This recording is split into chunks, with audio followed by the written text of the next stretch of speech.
Hey folks, I'm WWE Hall of Famer Hacksaw Jim Duggan. Tito Santana. This is Kurt Angle. This is Bret the Hitman Hart, and this is going out to Scott and Holly. You are listening to the Win Twice Wrestling Podcast With Scott and Holly. Oh, it's true. It's damn true. And this ho's for everybody. Ho!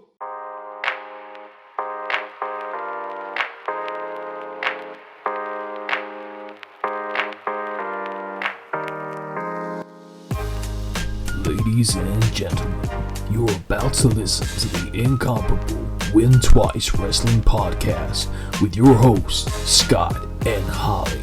So sit back, relax, and prepare to be entertained.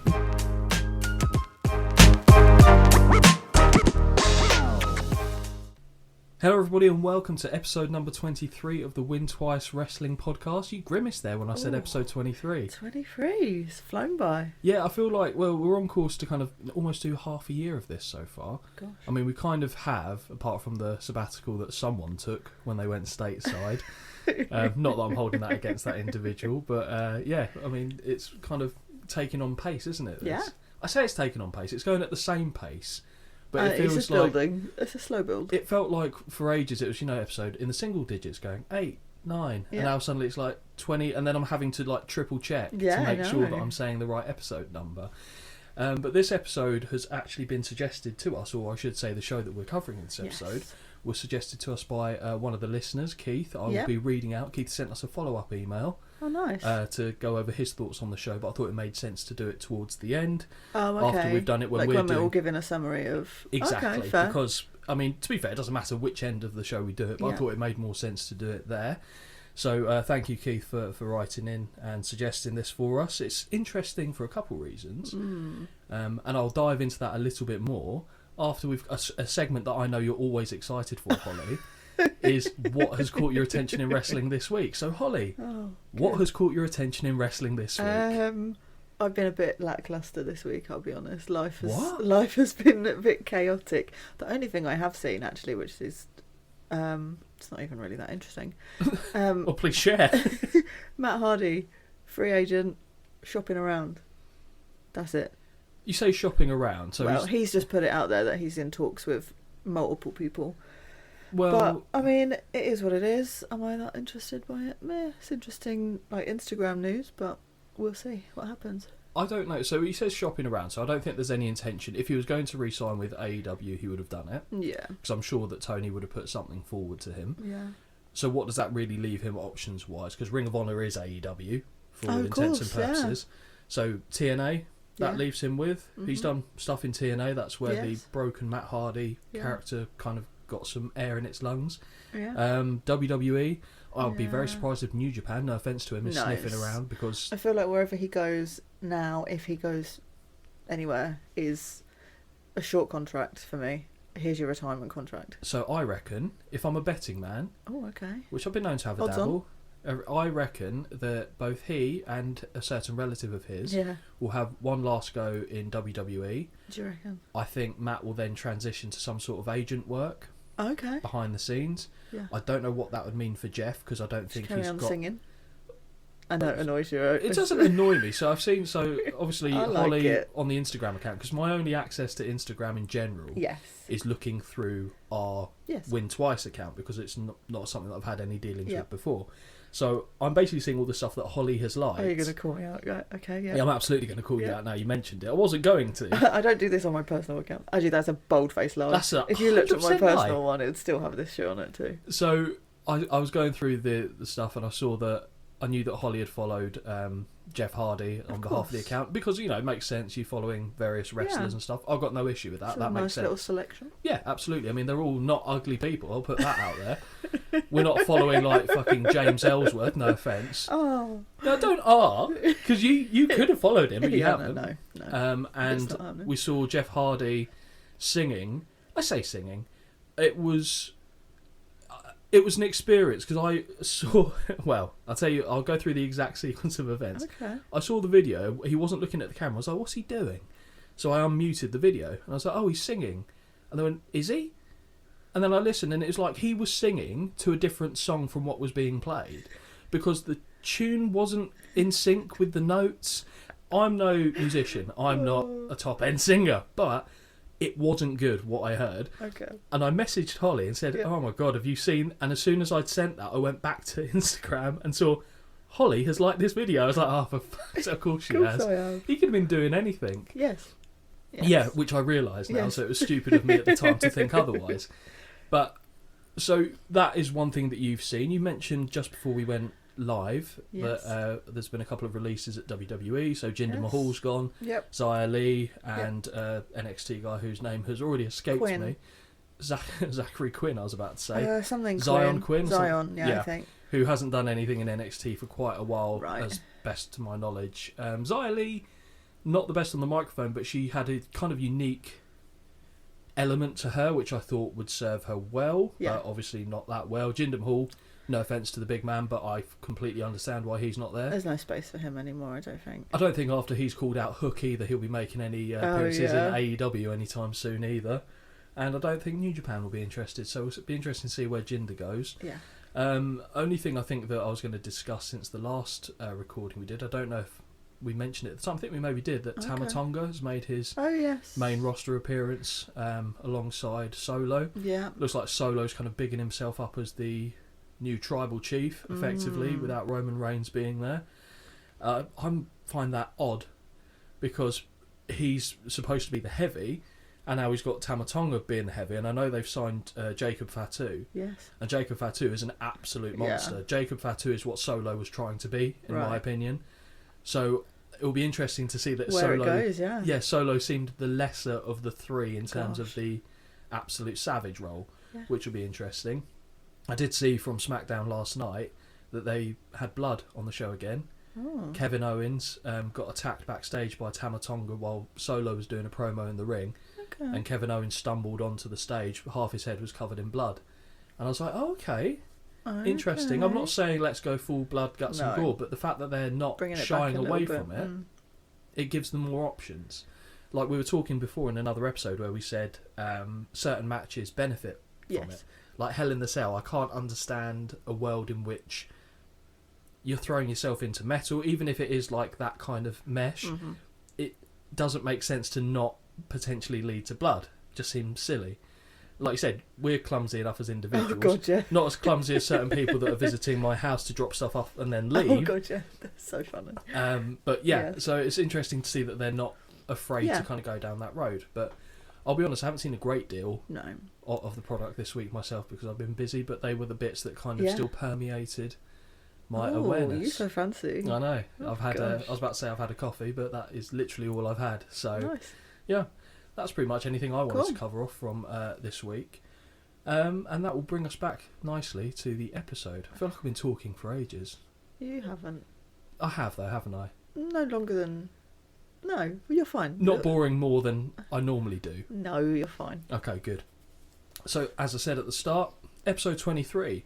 And Keith, like I said, Keith, I'm interested to know Keith's thinking going into this one. Okay. Because we know Keith is a fan of your work. He likes to test you Uh-huh. in both good ways and bad ways. Yeah, I've got words for Keith later. Oh, Keith, brace yourself, son. You don't want to cross Holly. I can vouch for that. But his suggestion has taken us to an area which we haven't covered in the show before. No. And that is WCW. Popped my cherry, this did. Fucking hell, he's just nutted. Brilliant. Thanks for that. But WCW, okay? Without, taking the fact you've just watched this show out of the equation. Yes. And obviously we've had discussions where I've mentioned WCW in the past. Uh-huh. I'm pretty sure that you've never seen a WCW show. I can confirm that is correct. You've probably seen the odd match maybe and highlights. Yeah, probably seen it like a clip or two, but nope, nada. So what was your expectations going into seeing a WCW show for the first time? To be honest, there were none. Not a bad thing necessarily. I like to try and give myself a free expectation. Okay. You did give me a little bit of a something when you said that, a little bit of something. Okay. When you said one of my guys was featured. I did. Which did... I'll be honest, when it started, I thought, okay, it's going back to like I don't know. It's so hard because obviously we've been watching WrestleManias, which have been old, but now we're kind of, for me, up to the same time era. Yeah. So I was like, oh, I might know a couple of people, but I don't know. You know more than you think, you know. Just a different vibe. But I went in there, open-minded, and I made my judgments from then. There are so obviously I know WCW pretty well. I used to watch WCW. I want to say it was like Nitro repeats, which was their equivalent of Monday Night Raw. They used to show them on Channel 5 when I was a kid growing up, and I'm sure it used to be, I want to say it was either Friday evening or Saturday, and I used to record it and then watch it. But the time that was on Channel 5 was very much, WCW had already hit its highlights and was very much on the downswing. Okay. So we had the likes of 3 Count. Who's got one of your boys in? Shane Helms was in a boy band called 3 Count in WCW. Can't wait for you to see that. Okay. And we had people like Tank Abbott, who was a MMA fighter who joined WCW and became a cheerleader for 3 Count. Interesting's not the phrase I'd go for, but it was something. Being polite for a Saturday morning. It happened, is what I'd say. It's a happening. It's a happening, which I've now started to use in my real world life. So that's great. If nothing else from the show, I've taken away a Gorilla Monsoonism. Perfect. I feel like I need to try and get more of that kind of stuff in. I mean, you and I already said things like breadbasket when referring to the guts. Yeah. So I feel like it's my job to get more stuff out there. Do it. Fortunately, on the WWF side for WrestleManias, we're now in the Heenan era, and there's going to be a lot of stuff that I can take from the brain. So the show that Keith picked, Beach Blast 1992. Yes. So I'll readily admit I've seen a couple of the matches from this show, but I've not seen the show from start to finish. So that's quite nice for me, because all the shows that we've covered so far, I have at some point in time seen in their entirety. Right, okay, so this was like a fresh one. This was a first for me as well, in many respects. And I know Keith was trying to get you to go out of your comfort zone. Yep. Although he gave you some nice things. Like I said, we got Jesse on commentary, which was great until the 2 hour, 10 minute mark, I think, in the show, which we will definitely be touching upon when we get there. So Beach Blast 92 took place on the 20th of June 1992. Funny that, isn't it? 92 and 92. Anyway. The venue was the Mobile Civic Center in Mobile, Alabama. The attendance on the night was 5,000. Yeah. Tagline, I love the taglines. I don't know how true they are. Okay. I recognise some of the ones that we've done for WrestleMania, but this made me chuckle. WCW beats the heat. Sure. Excellent. Yeah, exactly, Okay. sure. And the buy rate, 86,908. Right. Again, this is the time where WCW wasn't. It hadn't got to the level where it was beating Raw in the ratings. Was it on the climb? It was, yeah. But the pay-per-view market and to be fair, we'll discuss it when we get to the next WrestleMania. You'll even see the WWF pay-per-view buy rates tapering off at this time. Okay. Not to this level. Yeah. But They're taking a hit. This was about probably, I want to say it's close to a quarter of what WrestleMania got for the same year. Fair. So it's not bad, but it's certainly not good. But again, they were on the upswing at this point. Yeah. I was very excited to see the aesthetics of WCW, to make sure if it was in my sweet spot of watching their stuff, because there are some aspects of their production and the way that things look on their show and have a feel that I prefer to the WWF. Really? Yes. Okay. 2 things specifically. I don't think I've mentioned one of them on here, but we didn't really see much of it in the show, so I can mention it now. Is the way their ring ropes were more like cables, so they had more snap to them. Right. So later on, when they get kind of the cruiserweights and more high flying, it's well suited for the cruiserweights to get stronger footing to hit their more high flying moves. Okay. Whereas the WWE and WWF had looser ropes. Oh, at this time they did, didn't they? Yeah. So it didn't really lend itself to that kind of action, which, so it was an alternative. It was different from what I was seeing elsewhere. And I quite like the colour scheme as well. Okay. I think you might have a different take on it because you're nodding and smiling. So before we go into the notes, we'll cover the intro package in a second. When we go to the arena and we're shown what it looks like, you see the ring, you see the fans. Yep. What is your first take? House show vibes. House show vibes? Yeah. Elaborate, please. Just for me, it's any show that has a lot of light. Weirdly, if you know what I mean. Like the So dimmed crowds and makes it feel a bit more. okay, It- snug. Yeah, but this was quite bright, and I understand why. But because they obviously had the ring to light up, but also the runway, walkway, Yep. whatever you want to call it. But then also that weird little like beach setting at the Staging end. area, yeah. Like, so it was very bright for me, and so much so that I could see obviously the people that were in the crowd, and your crowd is a very different vibe to anything we've seen before. I've got some comments on that as well. There's a lot of older Oh yes, I'm glad you people in spotted that. the audience, which fine, you know, it's fine. It just gives a different vibe, because also I don't think they were really riotous at any point. No, they weren't, and I think what you've mentioned there is valid. So I've got a comment later on in the show about for the first time, because I didn't spot that to begin with. Okay. I was taking in the aesthetics of like what Yeah. WCW was presenting rather than what the fans were Yes. bringing to the party themselves. I did think it was outside at one point, I'll be honest, What, because 'cause it of the was beach? so bright. Okay. And Yeah, I no, was I didn't like, think oh, that. it's a beach bash. I wonder if it's like an outside venue. It's a beach And then blast. I was don't know like, if it's a bash. Oh, yeah. You've made a similar mistake to someone else who will be discussing I later keep in the writing show. bash, so this carries on. Okay, fair enough. Yeah, I don't know. Again, open-minded, and to be honest, it's not that it doesn't matter what it looks like, but it was just like, well, as long as what I see is great, it's fine. But it also was a bit weird for me that it's another... Oh, come on, brain, words. The runway. I keep, Entryway, you call thank it. you. Runway's not wrong. Though. Runway goes straight into the ring, which was the same as the ECW show that we watched. Yeah, it was. Yeah. So I was a bit like, okay, like what's it going to be similar to? And yeah, that's where that thought finished. I'll No, be that's honest. fair enough. I was just curious because if we were watching it in person, Uh-huh. all I'd be interested in is your reaction to Yeah. how it looks. I thought you might quite like their ring because Okay. it's got darker tones to it than the light WWF. It's not fully dark, Oh, like, just give me a black mat, and then I'm happy. but this is closer to that end of it. Yeah, so is true. it not an improvement on the WWF side, or is I it? don't know. It was all Fair very enough. blue for me. Yeah, I quite Very like blue. I did like the colour palette and stuff Okay. of WCW at the time. So we'll go Yep. right back to the beginning of it. So I put here, it feels as though it's been a while since we've done one of these, but we're back with a show review from a listener request. Keith Beard has stepped up to the plate and put this one on the table before us to dive into. So let's set the table here, Holly. Unless I'm mistaken, this is your first WCW show. You've confirmed that for me already. I've asked about your expectations. You said you try to have none, so that's good. We've kind of covered that off.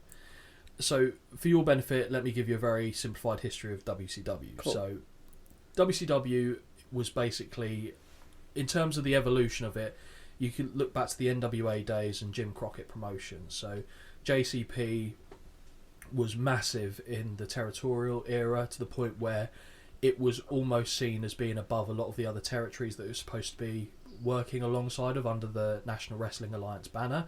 It was part of a committee that they would basically vote. They'd have a representative from each territory, and they would decide on who was going to be their champion by committee vote.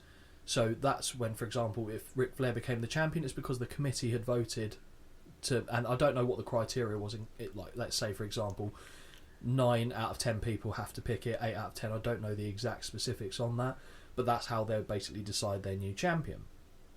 Jim Crockett Promotions, like I said, had a lot of the big talent of the era.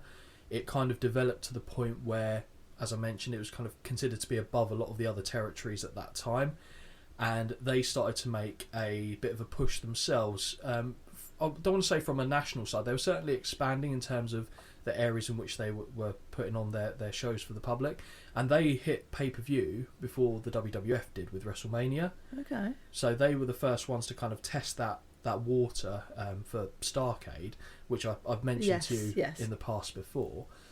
So they beat WWF to the punch on that one. Jim Crockett Promotions was, for lack of a better term, hemorrhaging money in terms of the expenditure they were doing. The people that were in charge of the finances were a bit too loosey-goosey with it. Eventually this led out to Ted Turner and the Nashville network, TNN, buying out Jim Crockett Promotions when it had already kind of started forming into WCW. So Ted Turner was, like I said, a media mogul. When he bought the company and had WCW, he called Vince McMahon up and said, "Hey Vince, I just want to let you know I'm in the wrestling business." And Vince said, "Well, that's good for you, Ted. I'm in the entertainment industry."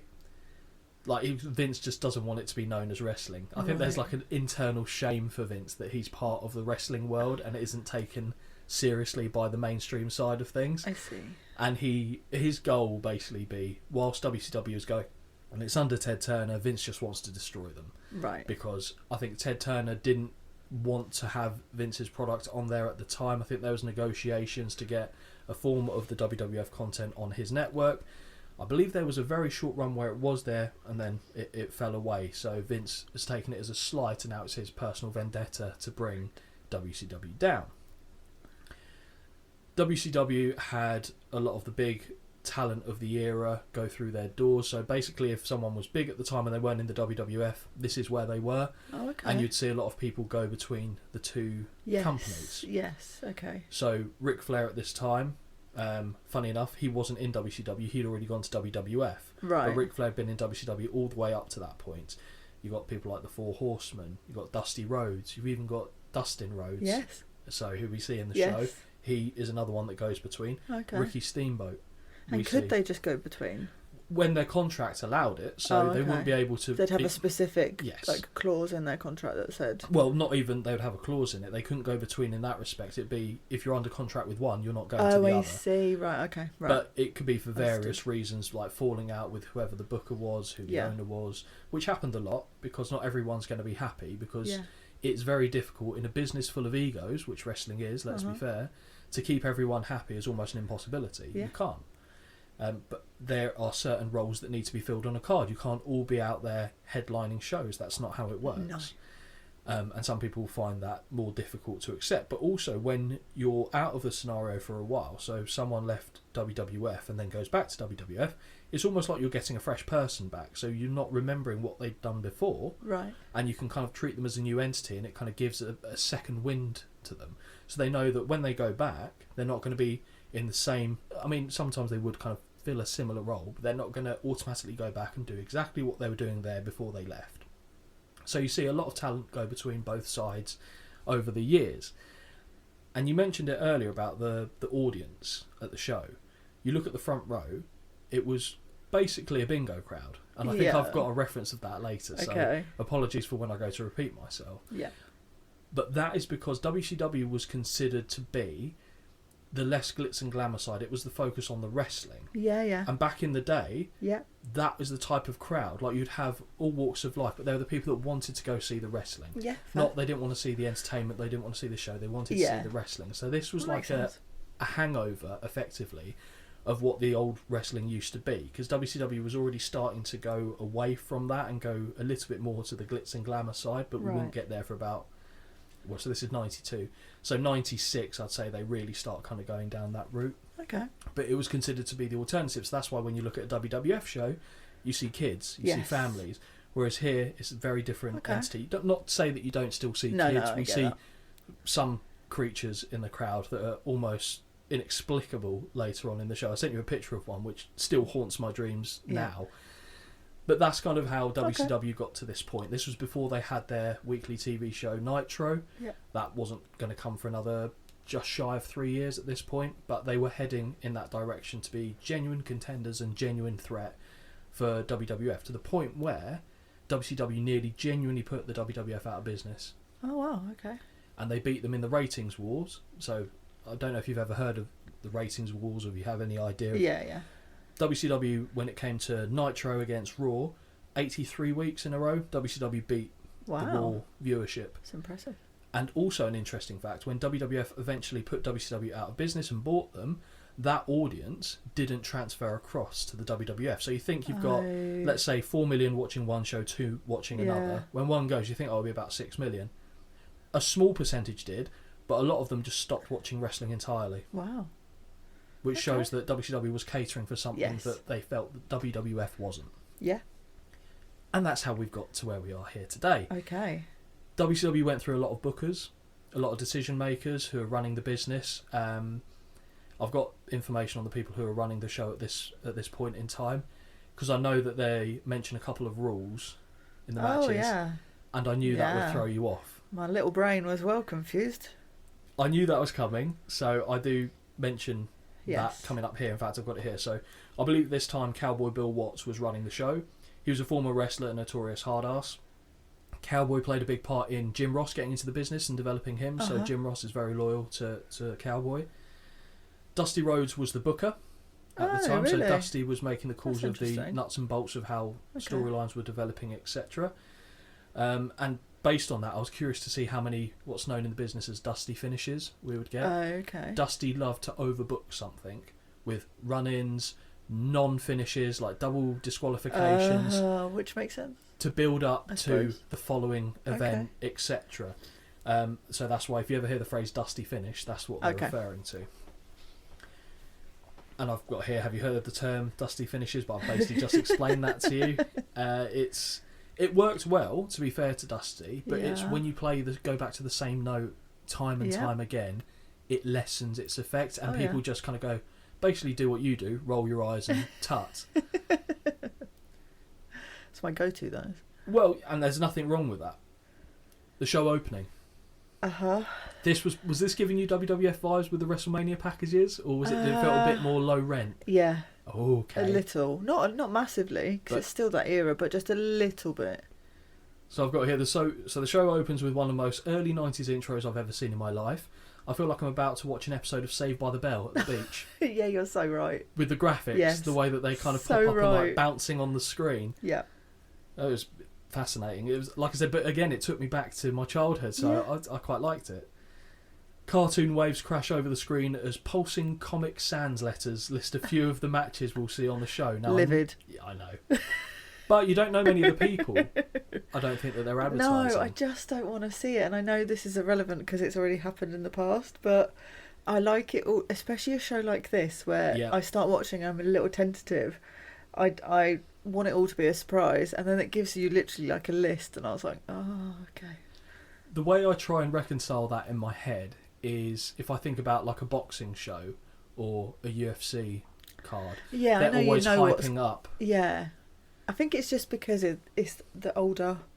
If it's an older show, give me a little something. Yeah. Give me a little something, but... Oh, you get a little something, to be fair. I know. Get big something as well. Well, quite. It eventually settles on a cartoon beach with WCW Beach Blast front and centre, with an adjoining wave curving off the left-hand side. So now we go to the live audience and hear Tony Schiavone on the call as the camera pans to the ring. And I would like to admit something nice and early here. I prefer the WCW ring aesthetics in this era to what WWF was using at the time. Okay. You'll also notice an elevated entryway, much like we saw at the ECW Living Dangerously 99. That is level with the ring itself. It's interesting because it gives them more options of what they can do in a match, I think. Yeah, true, especially when they're not allowed to do certain things. Well, quite, and we get to that. I said, look who it is joining Tony on the comms. Eric Bischoff, who looks like he is a life-size Ken doll in a Tommy Bahama's shirt. Yes. How young is he here? Yeah, before the weariness of being a company owner broke him down and turned him grey. Yeah. So what did you think when you saw Bischoff here? I think I've literally put, he looks like a child. He's so young. So young. I didn't actually look up his age at the time. No, but I was I kind of didn't either. leaving that to your end. No, I of the didn't. deal. I just figured he'd be young, but yeah. Yeah, he was. I know who he was, so it was fine. We see Bill Watts on screen now wearing a fanny pack, and thank part God. of me dies. Yeah, I've just put sporting a very 80s, 90s bum bag. And this is the guy that I said was Yes. in charge of making the rules, the tough. I want to know what's in the bum bag. I Because would why guess do you need it? brass knuckles in case he needs to lay down the law. Like, he was a tough... Like, honestly, very few people would, even at that age, would really? fuck with Bill Watts. Okay. Seriously. I just put here, you're a goddamn cowboy. What the fuck are you doing wearing a fanny pack? I know it's the 90s, but come on. Like, Bill Watts... Just handy. I'm well aware now Bill Watts, at this age, would kick the living shit out of me. Yeah. But with a fanny pack, I feel like some people go, I fancy my chances. Yeah, fair. Rightly or wrongly.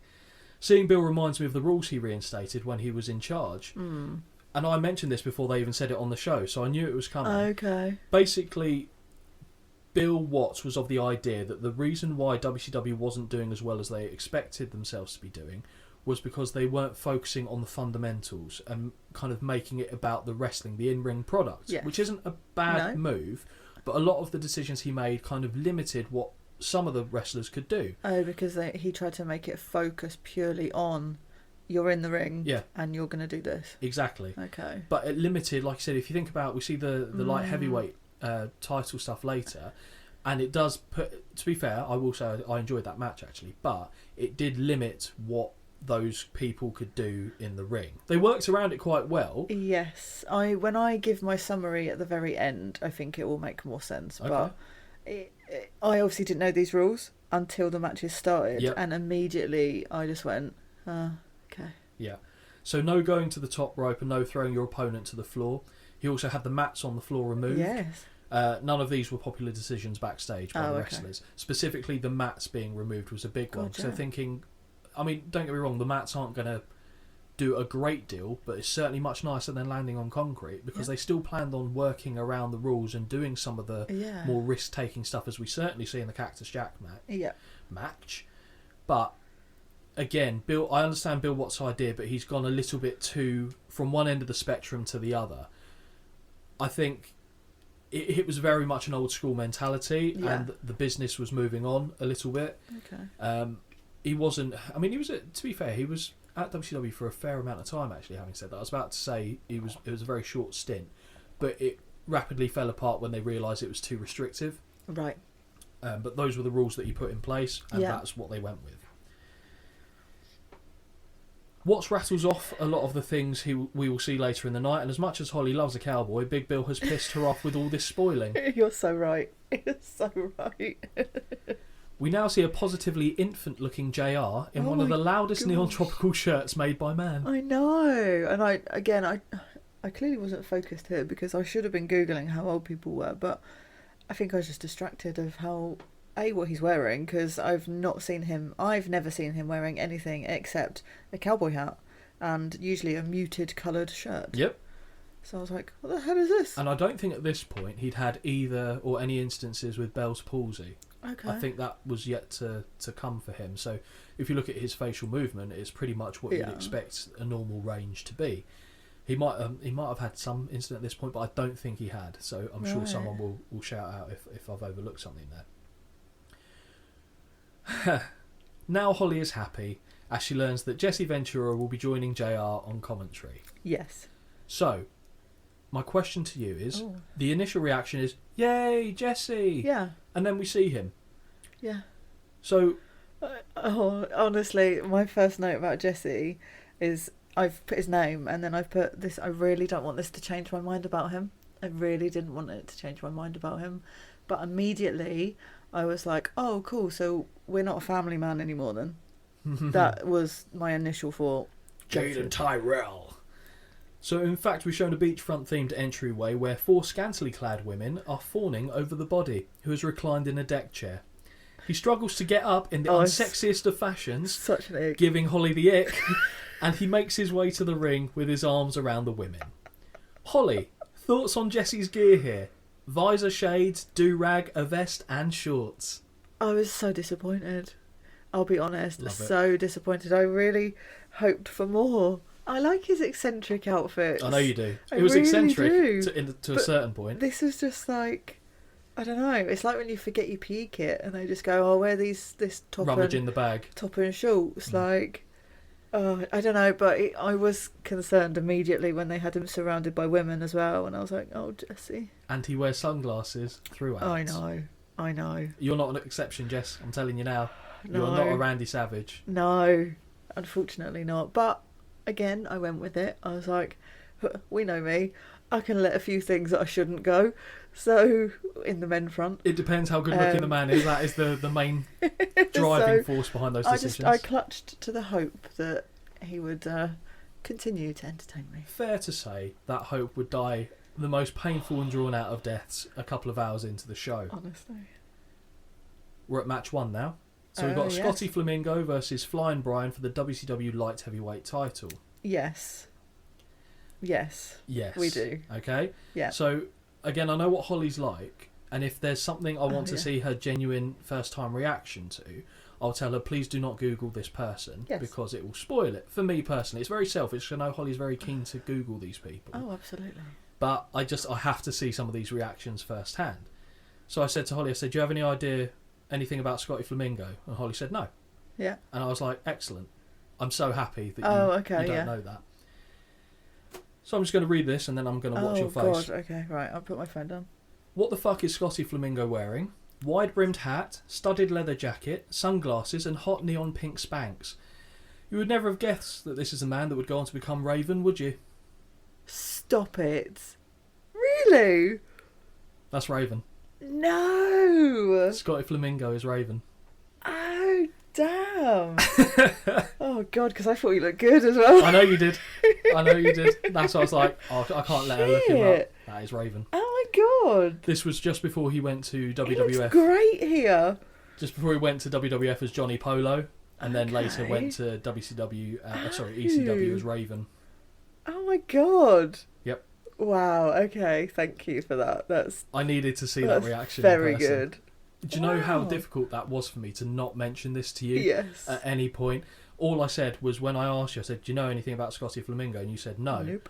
So I messaged Jamie and said, Jamie, she doesn't know. She doesn't know. And he went, excellent. Oh my God. Mm-hmm. Oh wow.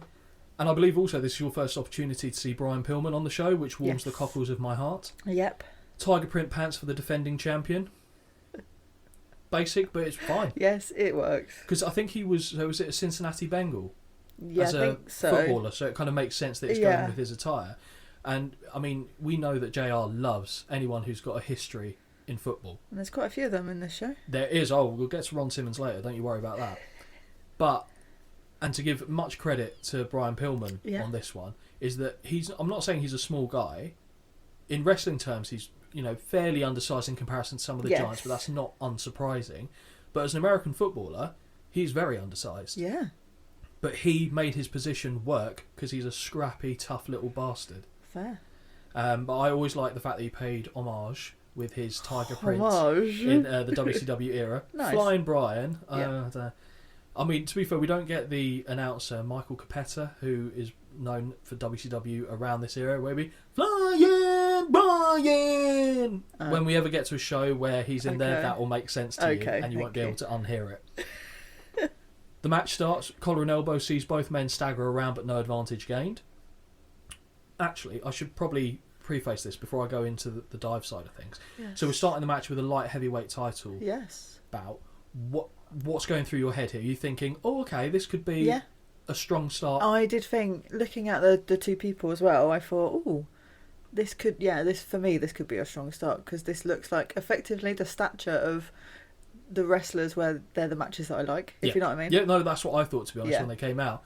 I don't have particularly fond memories of Scotty Flamingo's in-ring work. Okay. So I was like, but I love Brian Pillman. Okay. So I thought that would kind of counterbalance it. And I was interested to see actually how the two work together, because this is a match I don't believe I've ever seen before. Okay. We get a rudimentary leg sweep by Scotty, who elaborately celebrates. Yes. They exchange waist locks and put a nice fundamental exchange that results in Brian holding on to a hammerlock. Drop toe hold by the champ, who returns to the hammerlock and drives knees into Flamingo's back.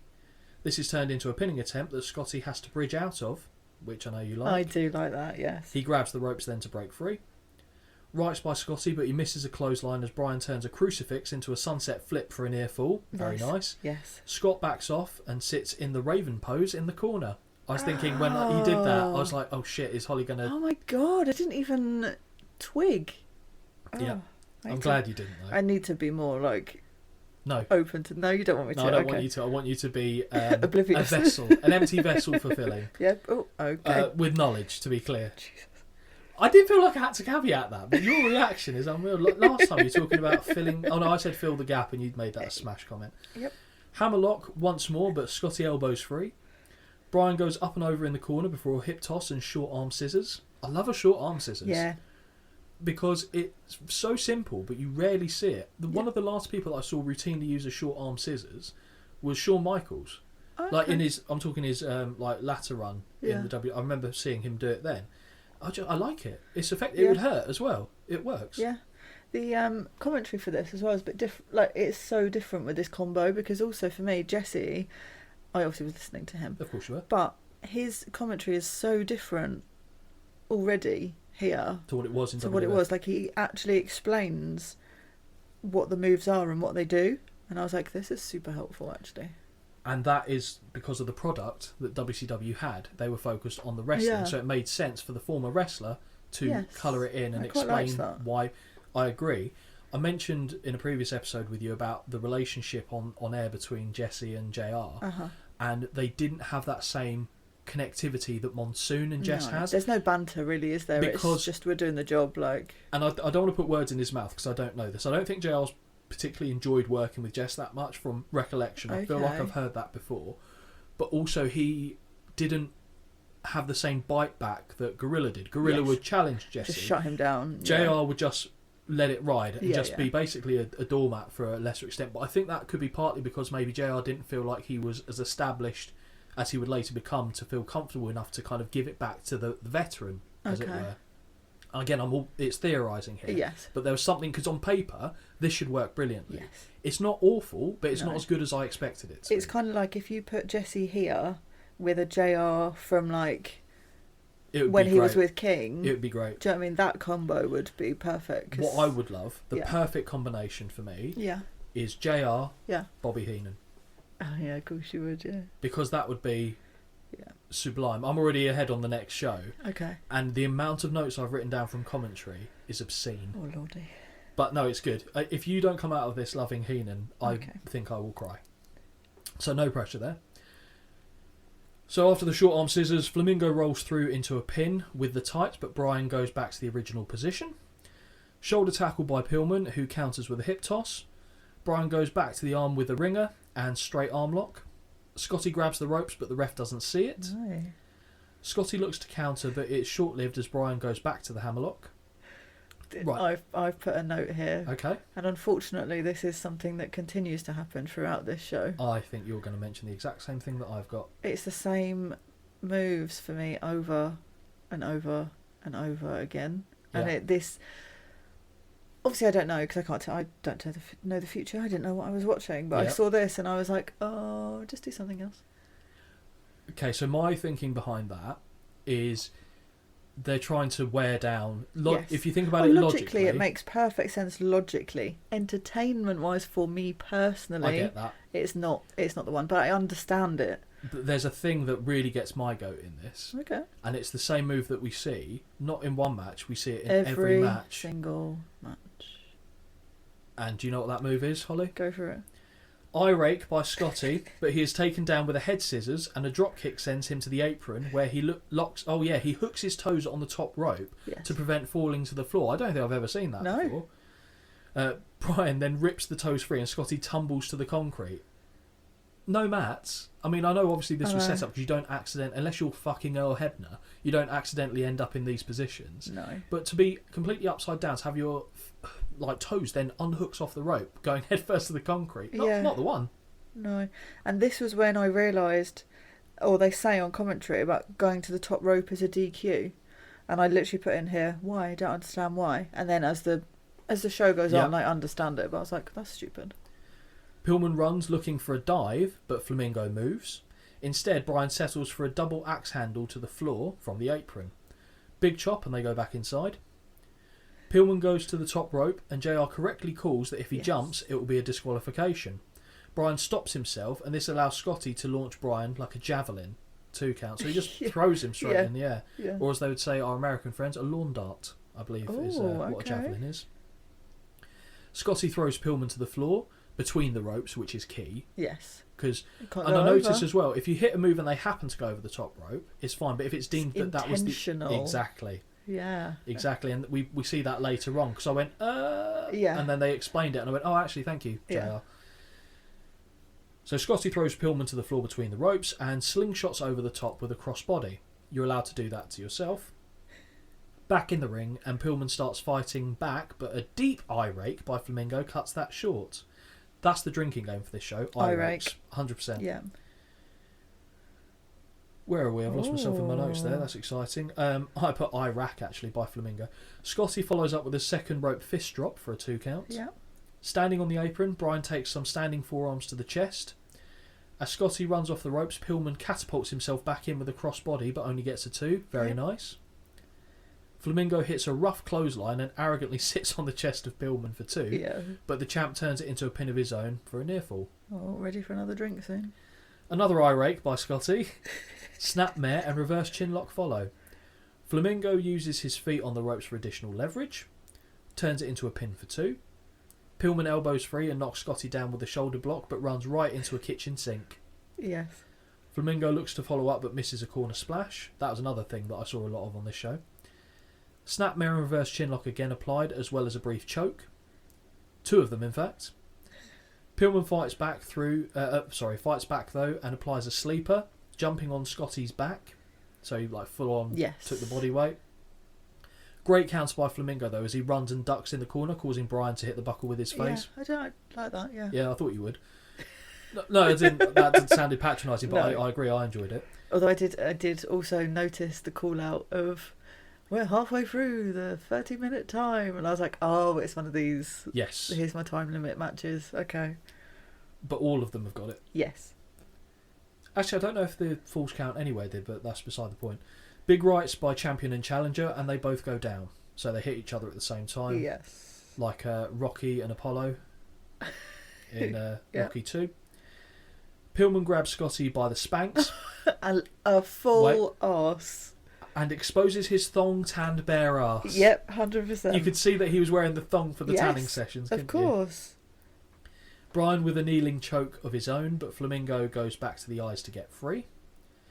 Second rope double axe handle attempt by Flamingo is countered by a Pillman drop kick, which was nice. Yeah. Now they exchange forearms. Spinning heel kick by Brian connects, although Jess and JR both call it a spinning savate kick. Yes. Scotty is begging off in the corner. At this point in the match, I'm just going to pause on my run through, because when you hear light heavyweight, your brain goes high flying, top rope. That doesn't necessarily have to be the case. No. Which I quite like, because I don't want to necessarily know exactly what I'm going to get when I go into a match. Right. So the fact that they worked a solid, like I said, up to this point, I was thinking, do you know what? I was fully expecting to not be a fan of this because of Scotty Flamingo. Okay. I was like, the two of them are working quite well together, and given the limitations of what the rules allow and don't allow, I thought they were doing a pretty good job. But I was thinking at the time as well, Holly's thinking, they haven't done any flips, they haven't done any top rope. Yeah. So at this point, what are you thinking? Literally. Exactly that. It's just there's something missing. Like, I really liked it. I mean, but it had its limitations. It's something for me, and obviously that's not down to them. Do you know what I mean? It's the rules and regulations. But I think this is what the general consensus was within the fan base as well, and the wrestlers. And over time, they saw that we're handicapping ourselves too much. It's actually a hindrance. It's not helping. Yes. So I think your reaction is unsurprising. I was aware of it, especially and you know me, and you know what I like as well, wrestling wise, like. I was programming myself because I had, like I said, that expectation going into it to not like it, so it was better than I thought it was going to be, which was good. I was pleased with that. Flamingo is introduced to the top turnbuckles, and we get our first set of WCW Sesame Street punches. Yeah, we do. Pillman gets his boot up off a reverse corner whip, but Scotty drives the champion into the canvas with a nice power slam. Very close 2 count there. Very close. Very close. Pillman's legs give out from under him twice, and Flamingo can't whip him as a result. Clever psychology, like that. Scotty goes to the second rope to celebrate, because why not? But Pillman delivers a second rope back suplex. They do mention something later where we see a top rope move, and I go, oh, hang on. But apparently if you're both doing it, it's fine. I'm not sure if I think that's being a little bit loose with the rules there, but okay. Suplex 1, 2, no. Flamingo's foot is on the rope. Good positioning. Nice. Brian removes Scotty's nipple with a chop before driving his face into the canvas when Flamingo ducks too early off the whip. Chest first into the buckles goes Scotty from a whip, and Brian waffles him with a clothesline from behind. A second takes him over the ropes to the ramp. That was where I was like, well, hang on. Yeah. What's going on here? But anyway, they just carried on, so I went with it. Pillman takes a chance as he leaps over the top rope for a clothesline, but Scotty ducks and Pillman crashes hard. That's awful. It's like when you watch it, it shows it again, I think, and it's like he either needs to duck his head under and roll out of it, or land more on your chest. But he literally looks like he lands scorpions. Just 100. Oh, it's awful. On his sternum, kind of like die a little bit inside. It's awful. Yeah. Brian crawls back into the ring where Flamingo drops a second rope knee to the back of the neck and gets the 1, 2, 3. We have a new light heavyweight champion, Scotty Flamingo. Yes. I'll go into your thoughts in a sec, but there's just one thing on this I wanted to cover off. One, I enjoyed this match more than I thought I was going to. Nice. And 2, how do I word this? Ooh. WCW weren't long for the light heavyweights after this. Oh, The title really? kind of fell Okay. away a little bit. It came back later as the Cruiserweight title, but Yeah. and I wonder if it was mainly because they thought it was either a case of they didn't think the fan interest was there, which Uh-huh. I don't know if that's the case because they seem to be quite into this, or two, they were too restricted by what they could and couldn't do, Yeah. and it impacted on the quality of the matches. Okay. What did you think? It's so hard because I did enjoy it, but I'm always left with that sort of there's something missing for me here. So I gave it a 2.75 Okay. out of 5. Part of me was like, oh, is it a 3? But it's just, I really try and not rate it against other things. Yeah. But this is too much missing for me. I need a little bit of top rope action, a little bit of something. Yeah. I just, yeah, I don't. Sorry, it's just No, it fair missed enough. a Don't little need to something. apologise. And also, I've put it could have done with a little less arm work. I'll be honest. Yeah. Okay. I expected that to be the case though when I saw the match unfolding. Yes. So I think that's a reasonable score Okay. to give it. I'll say what I think it is in a second, but for some reason I struggle to find the star ratings of Meltzer as quickly as I have for other shows. Okay. I do think I found them, but the one reason I'm doubting it is because I feel like the score on this match is weird. Right. So 0.75 stars. Yeah, that is odd. I don't agree with that. No. I would go for. I think I'd probably land on 3, which I'm surprised Okay. at myself with going Yeah. that high. I wonder if it's a case of Dave thinking, well, there wasn't enough high flying, I didn't find it engaging. So be it. I might have been doing him a disservice here, but that was the star rating that I unearthed. Okay. And the rest of the star ratings look roughly what I would have expected them to, Right. except for one I think I disagree with as well. Okay. So that leads me to think that maybe he just wasn't a fan of this match for whatever reason. But again, it's not the gospel. Yes. From there, we then go to JR and Jess discussing the upcoming bikini contest. What? Yeah. At ringside, JR and Jess discuss the upcoming bikini contest and note that Johnny B. Bad will be the judge. This pisses Jess off as he thinks Johnny would be better suited to being in the contest instead of judging it. Yes. Jess says it should be him to judge the contest. Family man Jesse Ventura. JR says that we're ready for the first of 3 situations with the ladies. Yeah, I wouldn't know what the hell to call it either, Jim. No. When you heard there was a bikini contest coming, Honestly. what did you, well, if you could have seen that, ladies and gentlemen, Holly's eyes went like the Undertaker into the back of her head right then.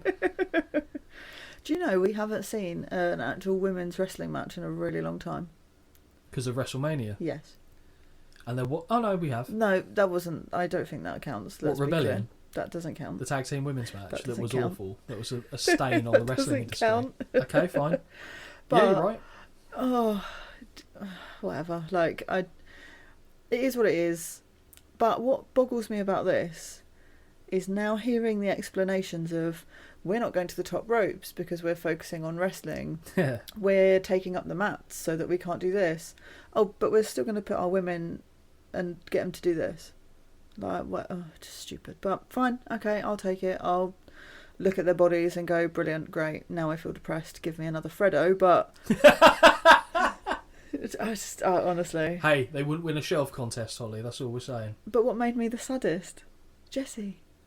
What's happened? What has happened? Oh, so sad. Johnny B. Bad comes to the ring. So, Holly, Who the fuck is this guy? what do you make of Johnny here? I don't know this guy, but all I've put is wears more makeup than I do on a Friday night. Out, Out. out, not just out. What's going out? Out, Going out. out. For the Out. ambience. Yes. Yeah. So I don't know who this guy is. All I know is that Jesse absolutely berates him and questions his sexuality quite a lot on commentary. Doesn't he? And later on also face to face. So Johnny B. Bad is Mark Merrow. Right. Mark Merrow was actually a former Golden Gloves boxing champion. Really? Yeah, legitimately had something about him in that respect. Okay. I've got a bit of information as to why he became the Johnny B. Okay. Bad character. Was later in WWF as Mark Merrow or Marvelous Mark Merrow, and he was the real at this time, I believe. Certainly a little bit later on, the real life husband of Sable. Really? Mm-hmm. Wow. And that's how Sable got into wrestling through him. Wow. Okay. He's got great There's a charisma. charisma. There. Yeah. That's the word I'm looking for. Really great charisma, but obviously I don't know who he is, so you know. So his entire gimmick was based off the fact that Dusty thought he looked like Little Richard. Yeah. Okay. Right. as you can see, he's heavily leaning into that angle. Yeah. There are a lot of comments at the time about the appropriateness of this portrayal, given Little Richard is black and Johnny is not. Okay. You didn't realise Johnny wasn't black, did you? No. No, he's Italian. Oh. But that's not the only time that we've seen that kind of misrepresentation. So Yeah. Muhammad Hassan, I don't think you'll really No. remember much. I cannot wait for you to see Muhammad Hassan in the mid-2000s in WWE. Okay. He was basically portraying the fact that he was a terrorist. There's no getting away from the fact that that was the gist of the character, and he was Italian. But again, you look at him, and if someone's saying, "Oh, you know, you're Arabic," I could kind of see it. You could kind of see it. Johnny, wasn't black. He's Italian. Okay. Which is why now when you look at it, you go, "Oh, that's worse." Yes. But weirdly, within the character that he played, because was it the best character? No. Do I think he did well at it? Yeah, I do. I do think he played it quite well. And like I said, it's only because Dusty looked at him and thought it was Little Richard. That was it. Because he kind of had the same facial structure in terms of the cheekbones and the eyes and stuff. So I can see where Dusty was coming from as well. But bizarre to create this whole character around it. Strange. Johnny grabs the microphone from a bikini lady we saw earlier with Jess, and Jess claims, "Oh, what's he doing with one of my girlfriends?" Yeah, so he not married anymore? No, he is, I think. Okay. Johnny details the nature of the contest: evening gown, swimsuit, and then itsy bitsy teeny weeny, etc. Not a yellow polka dot bikini though. No, they don't say yellow polka dot bikini. Probably because Dusty. Poor old Timmy Mallet, not getting a shout out there. I think Dusty. Oh, because he had the polka dots, and didn't he's he? like, I don't want to think about the polka dots, baby. Still too fresh in my mind, daddy. So I embodied the character there. I was like holding my temple like it was causing me stress. Brilliant. Johnny then shows the 1-900 number that WCW used to have, where you could call in to get fleeced in one form or another. I've put here, my next note is, knowing that you're doing your notes in a different format, right, so you now have to watch your wrestling in a different room. Mm-hmm. I've just put, I do hope your missus doesn't walk up the stairs to you watching this segment. She did. Oh, of course she did. She did. But I said, I actually called it out, to be fair. If I feel like you're going to get in trouble for something, you go, look at how ridiculous this is. Yes. That's a lot of notes, Scott. Don't worry about it. Yeah. I'll be honest, I wasn't looking forward to this. No. This isn't why. It's if not I for wanted, you, is there's it? enough stuff No. out there that if you wanted something like this, you can find it places. Easy. I don't need it on wrestling, to Easy. be honest. Back in the day, different category. Of course. We see Missy Hyatt against Medusa in round 1. Yes. So Medusa is the future Alundra Blaze, Yes. who then goes back to Medusa. Yeah. Missy Hyatt walks out in a nice white evening gown with gems on it, floor length cut, and what the fuck am I writing? I thought this was a wrestling Oh my God. pay-per-view. You wrote more than I did. I just put, she's pretty. Just appreciated that she was pretty. I've made no comment to what she's wearing, so good for you. I started writing it and then went, what the Good actual for fuck am I you. doing? Wow. Holly, for your nice. benefit, Yeah. Missy was rattled by a number of wrestlers over the years. That is her career in a nutshell. And they were both married to the same person at one point, not at the same time. Elaborate. I did not know this. Eddie Gilbert? Oh, I did know that. Yeah. Yeah, Eddie Gilbert. Yeah, hot stuff Eddie Gilbert, who was another early wrestling death as well. Yeah. He had That's a my lot little of fact for you. he had a lot of work with the early days of ECW before it became Extreme. Okay. Medusa now comes out in a wedding dress with a veil Yeah. and black roses as Johnny just shouts words like ravishing and mysterious. We see Missy poking her head out from behind the curtain before Medusa throws the flowers at the fans. Mm-hmm. Johnny then sends it to Tony and Eric, but instead we go to JR, who again shills the Wrestling Hotline 1900 number. He then promotes the following pay-per-view, the Great American Bash, before passing it to Tony and Eric. Yeah. That was it, round 1. I don't know what Done. you were expecting. No. Tony and Eric. The two men discuss the forthcoming match of Ron Simmons and the Tailor-Made Man. Yes. Holly, what do you think of the Red Roosters' look here? Stop it. Really? Oh my God, I'm so bad at this. This is awful. That's another person I told Holly not to Google, the Tailor-Made Man. Oh. Terry Taylor. Same My bloke. God. Mm. Yeah, I would not have had a Scooby. Obviously, because he doesn't have the little Mohican. I heard a story on that, how Okay. true it is, that I think it was a story that I heard Bobby Heenan say in a shoot interview back in the day, where he said that the gimmick was awful. Basically, they thought he was a mid-card Ric Flair with the strutting and all this kind of stuff. So, obviously, like I said, Vince gave him the Red Rooster gimmick, And sort of as soon as he was done with that, I think it was actually something that he put in his hair. I don't think it was actually his hair that was spiked up. Yeah, it was a prosthetic that he put in. As soon as he would leave the ring and go backstage, he would take it out right away. And Vince went, no, you have to wear this going through the airport and you have to wear it on the plane. Whether he actually ever did that or that conversation took place, that's what Bobby said. Oh my God, I can't in believe Bobby that we was trust. him. Mm-hmm. Same God. guy. Yeah, someone else I wasn't allowed to Google. And we get to see him in a match now. We see the Tailor-Made Man versus Ron Simmons. Yes.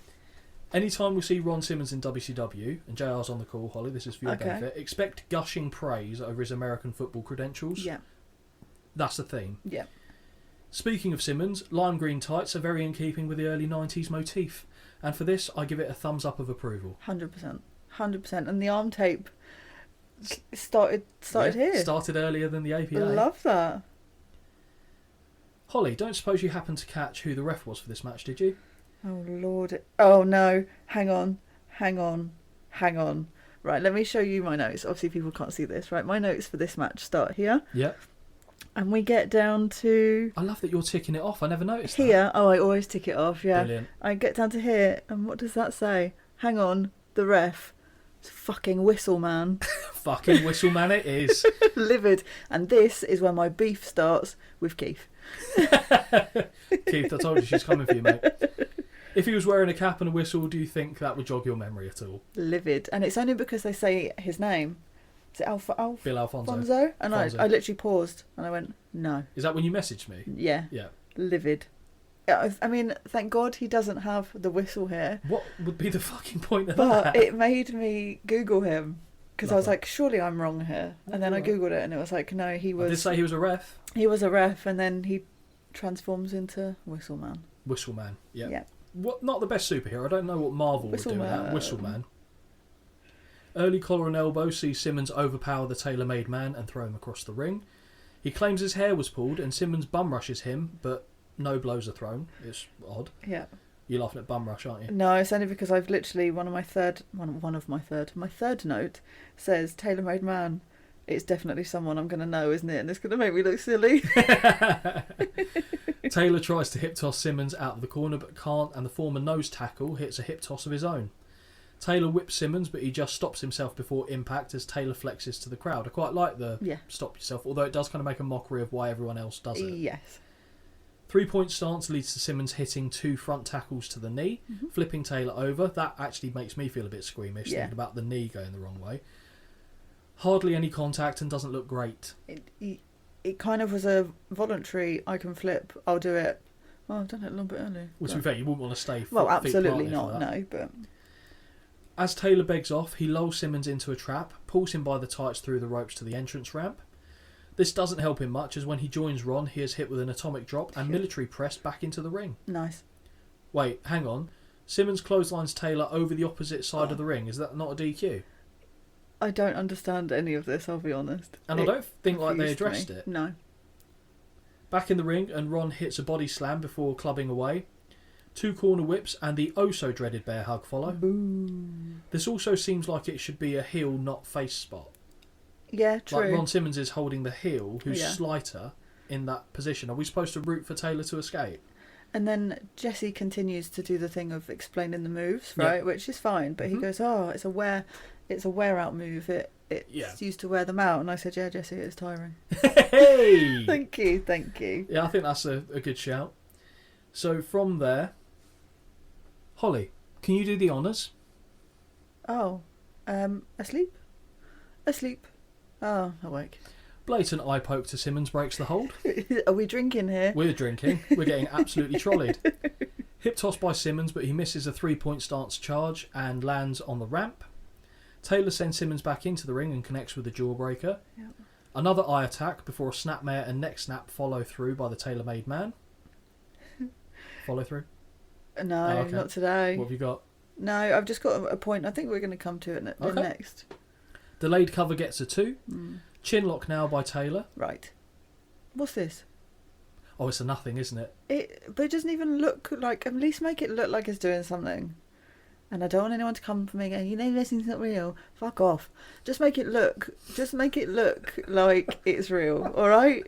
Films aren't real. They look like they are. Make it look like it does something. Well, interestingly enough, this is what John Cena was watching when he thought, oh, when I go into wrestling, I'm going to do the chin stretch submission. It just annoys me. But, hey-ho. No, I agree. It needs to look like it's doing something. So after the chin lock, it is during this time that I noticed the entire front row of the hard camera-facing audience. They looked like a British Legion gathering who thought it was bingo night.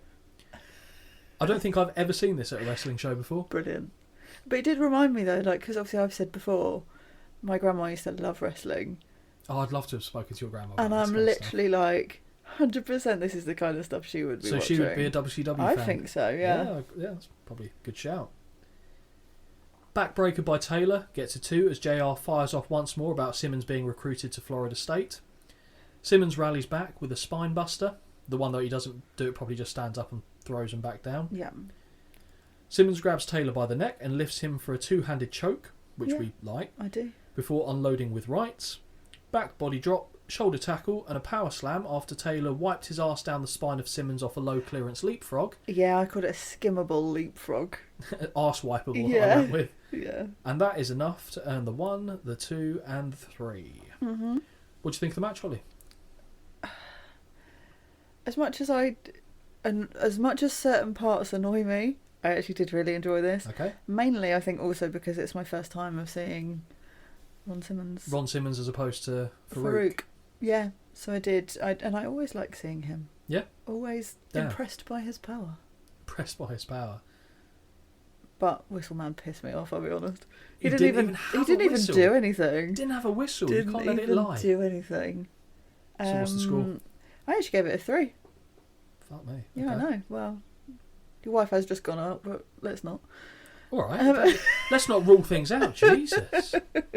Saving her a job. I did give it a 3 out of 5. Again, now looking at it, I do think that's a bit generous, and it's probably just because it's the first time I'm seeing who I'm seeing, but I've done it, so tough. 1.25 I'd give it. Yeah, I'm also not going to argue it. Fine. This is the one I couldn't find a result really? rating for whatever Okay. reason, so I will go with, well, I'm not going to say you were correct on that because that's No. a bit generous, but Yeah, maybe... I own that it's generous. That's fine. And do you know what? It's your criteria. You do whatever the fuck you want with it. Well, apparently some people would say that's not the right thing to do. Don't care. Jim Ross interviews Ron Simmons. Oh, right. I'm no athlete, as we're both well aware. Don't come talk to me afterwards. Like, just, it's ridiculous. What else? What would do? Oh, come on, brain. Words. What did we watch where they interviewed someone right Lita. after their... Oh, my God, honestly. When Lita was being held up by the Hardys, nearly at death's door. Yes. Yeah. Well, interestingly, my notes have typoed. Well, they haven't typoed it, but Ooh, instead of saying okay. JR, it says Junior. Nice. I So- like that now. You use your phone, you're going to get the same typos that I do. But I type Oh, it it's your on the... computer. I type it on the computer because this would take me too long. Because my notes are now more thorough than what they were before. I put all the conjoining words in there, whereas I used to leave those out and Use hopefully... a thesaurus. No, I am a thesaurus, Holly. So JR congratulates Simmons on his win and says it was an impressive victory. He mentions Simmons' issues with Harley Race and Vader and that Simmons has never looked better. Simmons says that all his life there have been obstacles in front of him, but it doesn't matter about your colour, poverty or nationality. If you put the work in, you can be the best. Damn! He didn't say damn. I just wanted to damn. Sweet Jesus, that was loud. Yes, thank you. It bodes well that volume impresses you. From there, right into another match. Yes. Great. I wish I told you not to Google this person because I've got some stories on this man. I actually hold the phone. I know you are. Hold the phone. And I did stomp my bottle down, I am aware, because I'm annoyed with who we see for the 500th time here. Who's that? Oh, Greg Valentine. You mean Auntie again. Janice? Honestly. But he doesn't age. He's the same age now that he has been the last 20 times I've seen him. I saw a recent video of him. Other than a little bit Still more looks the wrinkles, same. he's kind of still there. The hair's exactly the same. Still looks the same. Who are these people and what are they? I mean, secrets is probably a push, but I don't understand how What he are their hasn't, secrets? how he hasn't aged. And yeah, the person he's against is literally 12. He's 20 here. 22. I thought he was 20. Oh, well, early 20s. Okay, fair enough. No, you might be right. Like a child. The person to which Holly, or to whom Holly is referring, is Marcus Bagwell. Yeah, First time we're getting to review Marcus Bagwell on the show. right. Oh, have I got some stories for Mr. Bagwell? Oh, or on okay. Mr. Bagwell. And as Holly said, going up against Greg the Hammer Valentine, I think he might now hold the new record. Yeah. Makes me but sad. I've got a note on that, so I'll wait for that moment. Okay. Okay, so Holly, Marcus Bagwell. Yes. Before I tell you the stories, I'm assuming you saw that and went, hello, sailor. No, because I Come actually into my didn't. port? Too young. Okay. He looks young as well. Like, he was young, obviously, Yeah, he was. but he looks young. I like a guy to look a little bit older, but not as old as some of them have been looking. Well, again, I've got a few stories that I can Okay. elucidate with for you. So Marcus Bagwell was in his early wrestling days also working as a stripper at a club called Lemon Peel. Love that. He also once shot his own father at the age of 18 for beating his mum. He got calf implants that his body rejected and almost killed him. He used to get his balls shaved by his own mother. He's been in multiple serious car accidents, and he is one of the main reasons that Vince McMahon decided to not use WCW as its own brand after he stunk up the main event of Raw with Booker T and was fired shortly after before going into male prostitution. Although he claims that was due to an altercation with Gregory Helms as to why he was fired, surely that is about 10 lives in one, Mr. Bagwell. Wow. Wow. I didn't Google him, and I'm so glad I didn't. You didn't even ask me not to. No, I know. I hope you didn't. Wow. There was a recent Dark Side of the Ring episode on Bagwell, and a lot of the stories are covered in there. So he was spotted. So basically, his family were well-to-do when he was growing up. I think it was like a lumber yard or something that his father had made a load of money in, really well off. Eventually, I don't know if it's due to investments or basically the family got into financial hardships and they were accustomed to a certain lavish lifestyle. They were well-to-do, fair enough. So basically, Marcus had to try and work out how he was going to make ends meet. Good-looking lad, but he was also concerned at a young age that his brothers aren't, I wouldn't say, are good-looking, but they were bigger physical people than him. Not even like muscular, but they were just bigger guys. Marcus was concerned he was never going to catch up sidewise, so he started doing gym stuff very early on. When he had his own place at the age of 18, so he met his first wife. He's been married 4 times, I think, 3 or 4 times, and most of them were in his 20s. All right. He lived across from Missy Hyatt, who spotted him and went, "You should think about going into professional wrestling." And he thought, really? Why? Eventually, he obviously did. Yeah. While he was training to become a wrestler, what would be his future wife at the time, I don't think they'd quite yet got married, or maybe they had. He said, "Would you mind carrying on working at the strip club whilst to get us through this, and then when I make it, you won't have to work again." She said she hated working at the strip club for various reasons I can understand. And then he came into wrestling. His first wrestling name was the Handsome Stranger. Okay. We used to have like a kind of Zorro type mask on. Oh, okay. At the age of, like I said, 18 to 20. And then he got into WCW. He was there in WCW pretty much till the end. Well, he was there till the end, when he became Buff Bagwell. And when he turned into the Buff Bagwell character, which was very egocentric, big-headed. Is that kind of like the guy, what's his name? The one in WWE at the minute, WWF, that we're watching, WrestleMania with the Atomizer. Oh, Rick the Model Martel. Kind of similar vibe? He wasn't going for the model route, but he was like, oh, look how pretty I am, that kind of stuff. Like that mixed with a bit of Rick Rude type attitude. Of. Yeah, but basically he started to kind of live his character a little bit and blur the lines. Yeah. But they're a fascinating story. So eventually he got his mum. His mum was involved in WCW. Basically, he gave her a job. She was his secretary, but she would do various other things for him, including one instance. So there's a referee called Slick Johnson who worked in TNA for a long time. I think he was WCW ref for a bit as well towards the end. Really good friends with Marcus Bagwell. Went round his house. They've been friends since they were like kids, basically. Okay. And he also tells a story of when, before they went out for a night out, so they would have been about 17, 18, around that age. Marcus's dad would come into the room and say, "Where are you boys going tonight?" And they said, "Oh, we're going here." And he knew that there was a chance that there were going to be drugs involved, so the dad gave each of them some cocaine because he knew that the stuff he was getting was good and they weren't going to get in mischief. So he just gave them a bag of cocaine, said, "Have fun, boys." Walked off. Like, this kind of stuff was considered the norm. Like I said, he shot his own dad in an instant because they were him and his dad were arguing over. His mum was, I think he referenced in passing that she was getting hit, but in this instance she was just looking to leave, and the dad came out and said, "You're not going anywhere in my car." And the mum called out and said, "Marcus, help me, help me, help me." He came down, grabbed his gun and said, "Step away from her." He said, what are you going to do with the gun? And then his dad went to the fridge where he stored his gun, Okay. grabbed the gun. They were both pointing guns at each other and said, you're not going to shoot me, put the gun down. And Marcus did, shot him. I think it hit him once in the arm, and he carried on firing, but all the others missed, thankfully. Otherwise his dad's still alive now, by the way. Okay. But yeah, And this that's is all on Dark Side of the Ring. Dark Side of the Ring. Really good episode. Okay, I'd I'll suggest. dig that out. Yeah, really good. In fact, I'd just watch all Dark Side of the Ring episodes. They're really informative. And so back to the referee story. He went round his house once, and he said he walked into the bathroom because he couldn't find them in the house, and he said Marcus was bent over butt naked, and his mum was holding the tip of his dick skin back so she could shave his balls for him. And she just went, "Oh, you're right, honey, how are you doing?" And he just went, "No," and just walked out the house. But they were doing it like it was just nothing normal. No, sorry, nothing. There's nothing normal about it, but there's nothing wrong with what they were doing as to how they were acting. But yeah, Judy Bagwell was his mum's name. Yeah. She got eventually brought into the WCW environment, and they had Judy Bagwell on a pole match. It's just, I love the look of your face there. Bizarre. Just bizarre. Okay, thank you. But that's a little bit of background on Marcus Bagwell for you. Wow, not what I expected, I'll be honest. No, quite.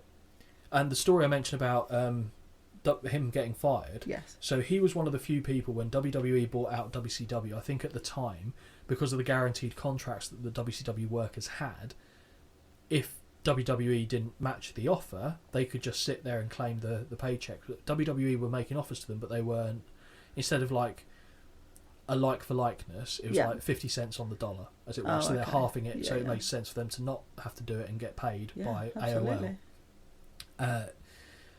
Bagwell was one of the few that took the offer of WWE. He was only like early 30s at the time when this happened. He looked older than that, I'll say that at that point. And they had a main event on Raw with him and Booker T. Yeah. Not a good match. Okay. It wasn't received well, didn't do well. And Buff says, it wasn't a great match, don't get me wrong, but it seems weird to fire me over that. And he believes it's because earlier in the show, he was in the ring with Gregory Helms, so Shane Helms, the Hurricane, who was also WCW before he came over to WWE. Again, he was one of the contracts that WWE bought out. And they had like an altercation in the ring. Marcus said, I gave him the Bagwell slap. Like, this was a well-known and terrifying thing that he would basically, to control the situation, like just slap a man, slap them. He said, put Gregory down. He thought nothing of it afterwards, went to walk off. He said what he didn't know was, and again, how true this story is, I don't know, but this is what was covered in the episode. Gregory had a bottle of water that had turned into ice in the ring with him, picked it up, clattered Bagwell over the back of the head.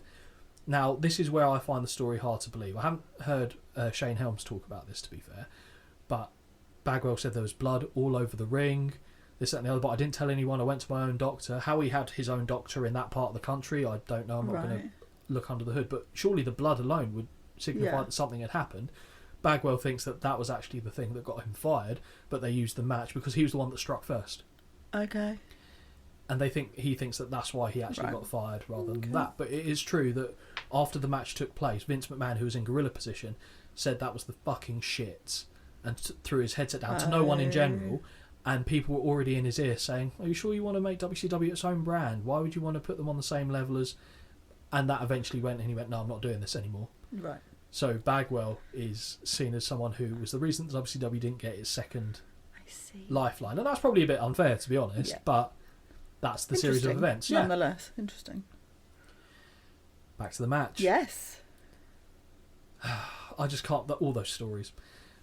So you know something, Holly? I think Greg Valentine may now have featured within the most episodes so far. So we've got 7 WrestleManias and now this. Yeah. I must say though, I am enjoying the blue gear. Yes. Blue gear, white boots, wasn't it? Yeah. Nice. No, it does work. And we heard proper music for him as well, which is always pleasing. Collar and elbow tie-up that leads to nothing before Bagwell gets a side headlock. Right. My first note though on this match itself. Mm-hmm. How many elbows do you think we'll see? Because it is Valentine, isn't it? Good question. That is the go-to. I'm thinking, so I don't think I wrote the number down, but I'm guessing somewhere between 6 billion. Yeah, Somewhere in that general region. I wrote the note, and then literally my next point after that is, I'm right on cue. So off the push-off, Bagwell counters with a hip toss, arm drag and body slam. The Hammer looks to take control with a few knees to the gut and delivering an elbow to the back of the neck as Bagwell ducked too early. Valentine looks for a pile driver, but no. Marcus counters into a backdrop. Awkward moment where Bagwell catches the boot but doesn't quite know where to go from here. Yes. They end up getting into the same spot a moment later and Valentine hits an elbow to the top of the head. Oh, shocking. But Bagwell spins the veteran to hit an atomic drop and a very nice drop kick. Mm-hmm. A second drop kick has Valentine go to the floor to take a brief powder. Arm wringer by Bagwell, who looks to counter a hip toss once more but is instead clotheslined hard. Mm-hmm. The Valentine Butcher's shop is now open as he unloads with chops. Oh yeah, I wrote those down as the woo slaps. The woo slaps. Brilliant. Yeah. I now notice a man in the crowd in cut-off dungarees and have to check that I'm not hallucinating. Oh. Surreal. Honestly, Okay. some of the people in this crowd, not fit for human consumption. Oh. Backbreaker, if that is you, by the way, and you happen to be listening to this, can you please explain? Because don't get me wrong, my fashion sense is not good, but that is something It else. was early 90s. Yeah, but you look like, the dungarees that Chucky has, Yeah. but, cut off. Like hot pants. Yeah, it was just, almost lederhosen dungarees. It was bizarre. Backbreaker by the Hammer, who signals he plans on hitting an elbow. Shock. From the second rope, Valentine misses on the attempt. Bagwell with a body slam, but misses himself on a knee drop. Now Valentine has a target and starts working over the knee. Yep. Leg snap and a slap to the face of the prone youngster. That sounds bad. Just read that back, so that's not a good way to word that. No. Valentine looks for the figure four, but is pushed off, and the second attempt sees Marcus get a small package and a near fall. I love that. You don't love a small package. Well, no, I don't, but I like them. I like that it's called that. Snapmare by the Hammer, who looks to drop his weight over the knee on the bottom rope, but Bagwell rolls away. Marcus avoids a body drop attempt and gets a schoolboy roll up for 2. Backslide also gets a near fall. Suplex counter by Bagwell, who floats into a cover for 2. Eye poke by the Hammer, have a drink, but Bagwell hits a backdrop, which also gets a near fall. Yep. Leapfrog sees Bagwell favour the knee, but the Hammer delays capitalising, but does eventually hit a shin breaker before applying the figure 4 leg lock. Mm-hmm. After a while, Marcus signals his submission verbally, and this one is over. Yeah. It's rare that we see Valentine win, though. Isn't it just? We saw him win in the earlier Manias, but we haven't seen him win for quite a while at the rest of them. Yeah. What do you think of this match? All right. Okay. All right. To be fair, when I saw it, I thought, oh, here we go again. But I gave it a 2 out of 5 Okay. because I feel like there was more content, Yeah. maybe, than some of the others, even though I've rated them higher. Yep.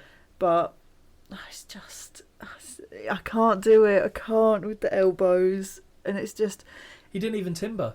but he's now becoming one of these people that I watch and go, well, I know what I'm going to see.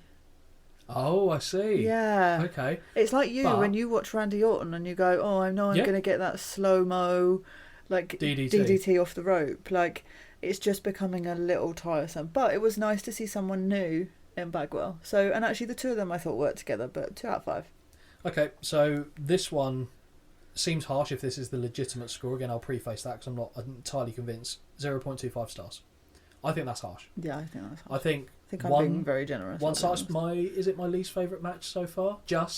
I would say maybe Simmons was slightly better. Yeah. So I would say I think I gave that 1.25. So if I give this 1 Yeah. or 0.75, I'm Yeah. content with it.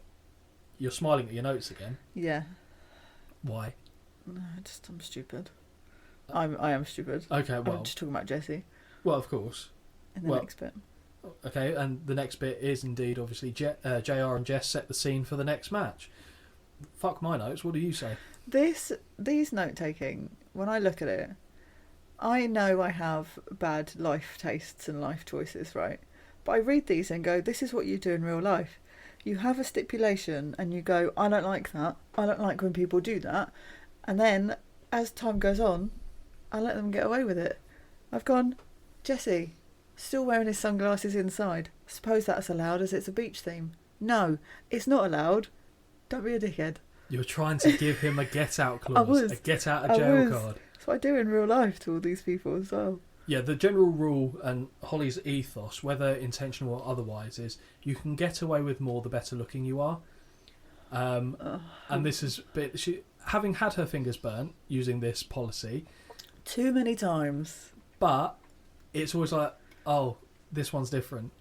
Yeah, they always are. Yeah, To start with, and then and this is why I'm in. although the your position I'm tolerance in. for it isn't as long-standing as it used to be, so I No. think you have improved in I'm that getting there. respect. I'm getting there. One day, one day I'll meet someone where I won't have to do this shit.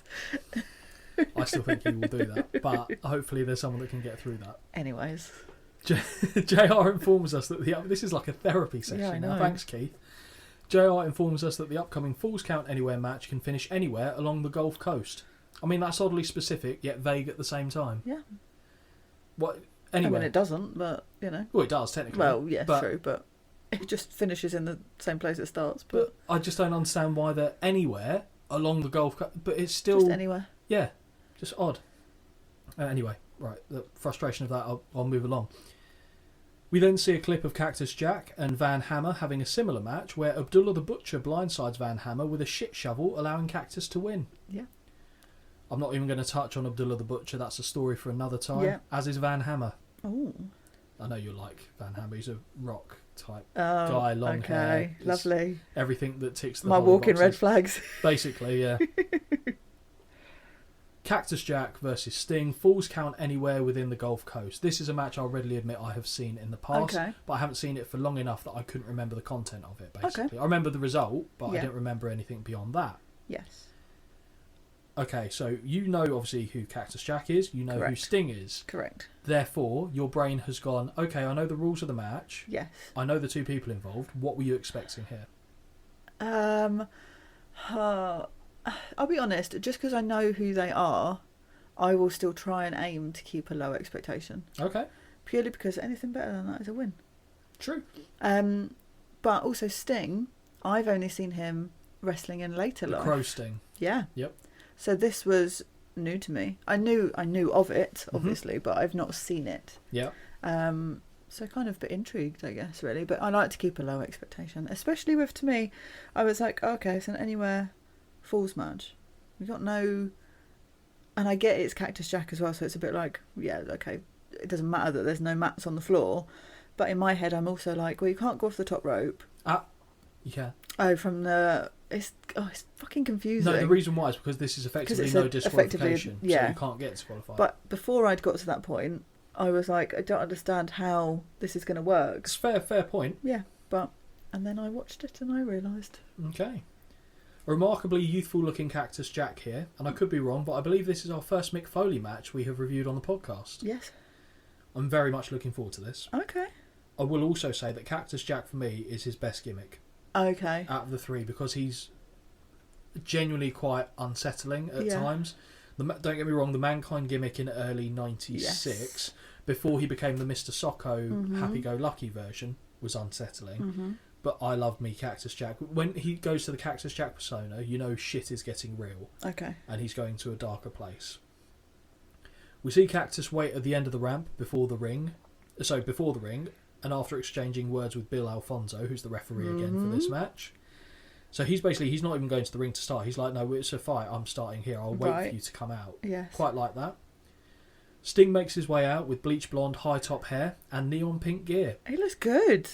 Looks good. Yeah? Yeah. Fan? Yes. Yeah, I bet you are. Yes. But his hair wasn't quite the one, I would say. Not necessarily, but it works for this. I love the bright colours as Yeah. well. Like, I love that. So the blonde hair works with the luminous pink. He's almost got Zack from Saved by the Bell type hair going on, except Yes. not quite as wavy. Yes. He's the current World Heavyweight Champion. So you see that title and you go, that doesn't look quite right, because that's not the title you think of. Well, let me remind you of something. So, Holly, he's not wearing the big gold belt. The reason he's not wearing the big gold belt is because Ric Flair took it to the WWF when he left WCW, and the promotion didn't get the title back for a while, and had to pivot to creating this championship belt that you see Sting wearing before you here. So at this time, so this is mid '92 to be fair, so he isn't still wearing the big gold belt, but they didn't have the property ownership back quite yet to be able to put it on their screen. But as I said, Flair left with the title WCW had to go, oh shit, what are Yeah. we doing here? And the belt is fine, but when you compare it to the big gold belt, it's night and it's day. not- yeah. Nowhere near as impressive. The two men start brawling on the ramp, and the crowd is very loud for Yes. Sting here. It's like all of a sudden it woke up. Very much so. I thought they were all right in the first match, but this one, you're aware that there's This an is what engaged people, audience. for me, have come to see. Yep. Cactus looks to hip toss Sting into the fans, but is countered into a backslide and 2 count. Series of kicks to the gut by Sting, who then uses the ropes to backdrop Cactus on the ramp. Nice. He follows up with a bulldog for good measure. Woo, I've put, but Sting's is always more of a hey than a woo. Jesus Christ. But that is how he does it, isn't it? It's not like a Ric Flair Yeah. woo. He covers, gets a 2 count. Sting runs at Jack and looks to land a crossbody on the ropes, but Cactus ducks and Sting bollocks himself on the top cable. Yes. Ugly. Yes. That has to suck. Yeah. He rolls to the floor, and I can't blame him. JR says that Cactus is using the opportunity to gather his senses, if that is even possible, and the lunatic lands hip first on the concrete to deliver an elbow drop to the back of Sting. And this is where I started to go, oh, okay, right. I'm going to feel tense this whole entire match. Cactus has a very loose regard for his own well-being, Yes. and this is basically where all Cactus, like Mick Foley's knee, hip problems, Yeah. all stem from doing this kind of stuff over a sustained period. Even if he's got an extra bit of padding on it, this is going to hurt. Oh, yeah, for This sure. is going to hurt. Ugly looking neck breaker on the concrete, and I mean ugly as in that Yep. that had to feel awful rather than it's a bad looking move. Yep, no thank you. Yeah, I knew that would get you as well. Yep. Another near fall for Cactus. And to be fair to Sting, he's not throwing himself around, but he's still hitting the concrete for some of these moves. Mm-hmm. So fair fucks to him. Sting, Jack goes, this is mad. Jack goes back to the apron and for some ungodly reason decides to hit a sunset flip for another near fall. Ridiculous. Absolute madman. Ridiculous. Sting blocks an attempt to send him face first into the guardrail, but the same cannot be said for Cactus. Yeah. The second one is insane. How did that not knock him clean out? Looked brutal. Yes, it really did. Really did. Like the landing of it, like he looked like he took it full on in the jaw. Mm-hmm. I'm sure he didn't because there was no like breakages or blood, but it didn't look good. A third guardrail shot, but Cactus fires back and whips Sting into the barricade. He charges at Sting, but is backdropped into the concrete in the fans. Yeah. Sting jumps into the crowd himself and whips Cactus back into the guardrail. Now we get a suplex on the concrete for Cactus 2. How many impacts has he already taken? Yeah, I know. This is ridiculous. I also did not panic, but it got to this and I thought, oh, are we going to end up going through the crowd here? And then I was like, oh no, we're coming back. It's okay. I didn't realise actually at this point either that it was a non-title match. Oh. I don't think it was a non... Yeah. Yeah. That confused me. Yeah. Didn't even cross my mind until you just said it, actually. Yeah, but I mean, it wouldn't Just for have made a shits difference. and giggles, really. Yeah, it No. wouldn't have made a difference based on the outcome, but still. Yeah. 2 count for the champ. Fuck me sideways. Cactus gets whipped back into the guardrail and sails over, landing on his hip with a hard splat. Awful. I can only imagine Holly is wincing like she is watching someone get paper cuts. Yes. Correct. Now, for the first time, they're both in the ring. Sting catches a boot and spins Jack around, but Cactus delivers a lovely clothesline. Yep. Falling headbutt by the lunatic, who then stomps away and tears at the face. Corner whip and charging corner knee by Jack lands. Snapmare and body scissors by Cactus, who is now fish hooking Sting before slapping him from behind. I hate that. Sting looks pissed and throws some elbows back to free himself before unloading with some heavy rights. Eye rake, drink, by Jack before he hits the infamous Cactus clothesline, sending both men to the floor. So I told you about this before, where he would clothesline them over the top and he would go with them. This looked more painful for him than it does the opponent. 100%. Sting hits the guardrail hard but boots Cactus, who closes in. Both men hit each other with awkward clotheslines and go down. Cactus digs a chair into the breadbasket of Sting before cracking him 3 times in the back with it. Yeah. Good God, Cactus gets back suplexed on the concrete and Sting gets a near fall. They both hit each other with rights at the same time, but Cactus falls into a pin for 2. Sting shifts position with a crucifix for a near fall, which I quite liked. Yes. Fucking hell, Stinger's splash sends Cactus falling backwards into the chairs and the guardrail, and Sting's landing didn't look much better, if I'm honest. No, there's a bit coming that I literally was like, if this happens, I literally might have to turn this off. You have to shout out when we get there. How the shit is Cactus up first? Yep. He looks for a pile driver, That's it. That is it. but his knee gives out and they both end up on the concrete. I literally, honestly, we know I've got an issue with necks, but I literally thought, I get it and I understand it and it will be done in a way, but also, I don't want to see it. I don't want to see it. Cactus climbs to the second rope and leaps to the floor with an elbow drop, but Sting moves just in time and hits a right hand too. They make their way to the ramp and Sting is firing on all cylinders before hitting a body slam. Now Sting has the chair and Jack takes 3 strikes to the back and 1 to the knee. The 1 to the knee was clever actually, I thought. Yes. Scorpion deathlock attempted, but Jack rolls to the side and both fall to the concrete. I don't know why, I just found that quite amusing. What, them just falling off? Because also I do think as well, if you're in that situation, if you make it look like it's like as real as possible, you would just roll off, wouldn't you? Like, Yeah. there's no sort of... Yeah. You wouldn't have a clue what's going on. No, I agree. Back on the ramp now, and Cactus hits the double arm DDT, which was his finish. He drapes the arm over, but only a 2. Yep. Sting hits a running clothesline before perching on the top rope and flying to the ramp to deliver a second clothesline, which earns the 1, the 2, the 3. My comment, hell of a match there. Really enjoyed it. Cactus is now squealing like an injured pig, which used to scare me as a kid. Oh. Hearing him do that, Okay. I found that unsettling. I really enjoyed the match. Yeah, me too. Okay, so Yeah. I thought, because there was a lot of stuff I knew that would cause you to wince. Oh, I winced, but I feel like this had... Did you wince twice? I see what you've done there. But because other stuff is missing from the other matches, I'm getting it all here. Yeah, Getting it all here. getting it all here. Yeah. So what are you scoring it? 3.5. 3.5 I don't think is unreasonable. The score that I've seen that Dave gave it, 4.5. Okay. I think 4 would be where Yeah, I'd land on okay. it. I think it was a really good match, really enjoyed it. Yeah. Cactus is a fucking psycho. Yep. Completely understand how he's in such bad physical nick Yep. now. I don't want to say it was worth it, but his sacrifices weren't in vain. No. Because if he was doing it Not and at it was a all. crap match, then you'd be like, oh my god, what were you Yes. doing? But to Yeah, I give him enjoyed credit, this. really good match. Sting held up his own Very side good. of the bargain, I thought. Yes. Cactus made it, but Sting was good. Really enjoyed it. 4 stars for me. Really fair. good match. Fair. From there, but go back to Tony Schiavone and Bischoff. I was waiting for as well my typos for this to come out and say Biscoff, like as in the biscuits. Oh, yeah. Tony says he's never seen anything like that in his 9 years of being in the business. Bischoff says that Sting did this to prove that he will take on any challengers. Wasn't for the title, so... Okay. Okay. They now talk about the upcoming Iron Man match between Ricky Steamboat and Rick Rude. But Holly, I'm not interested in what Tony and Eric think about this. I want to know what the man himself has to say. Hello, Scott and Holly. My number 3rd best match, my favorite, was the match with Rick Rude at the Bash at the Beach. Number 3, always. And you know, guys, throughout my career, I've had over 5,000 matches.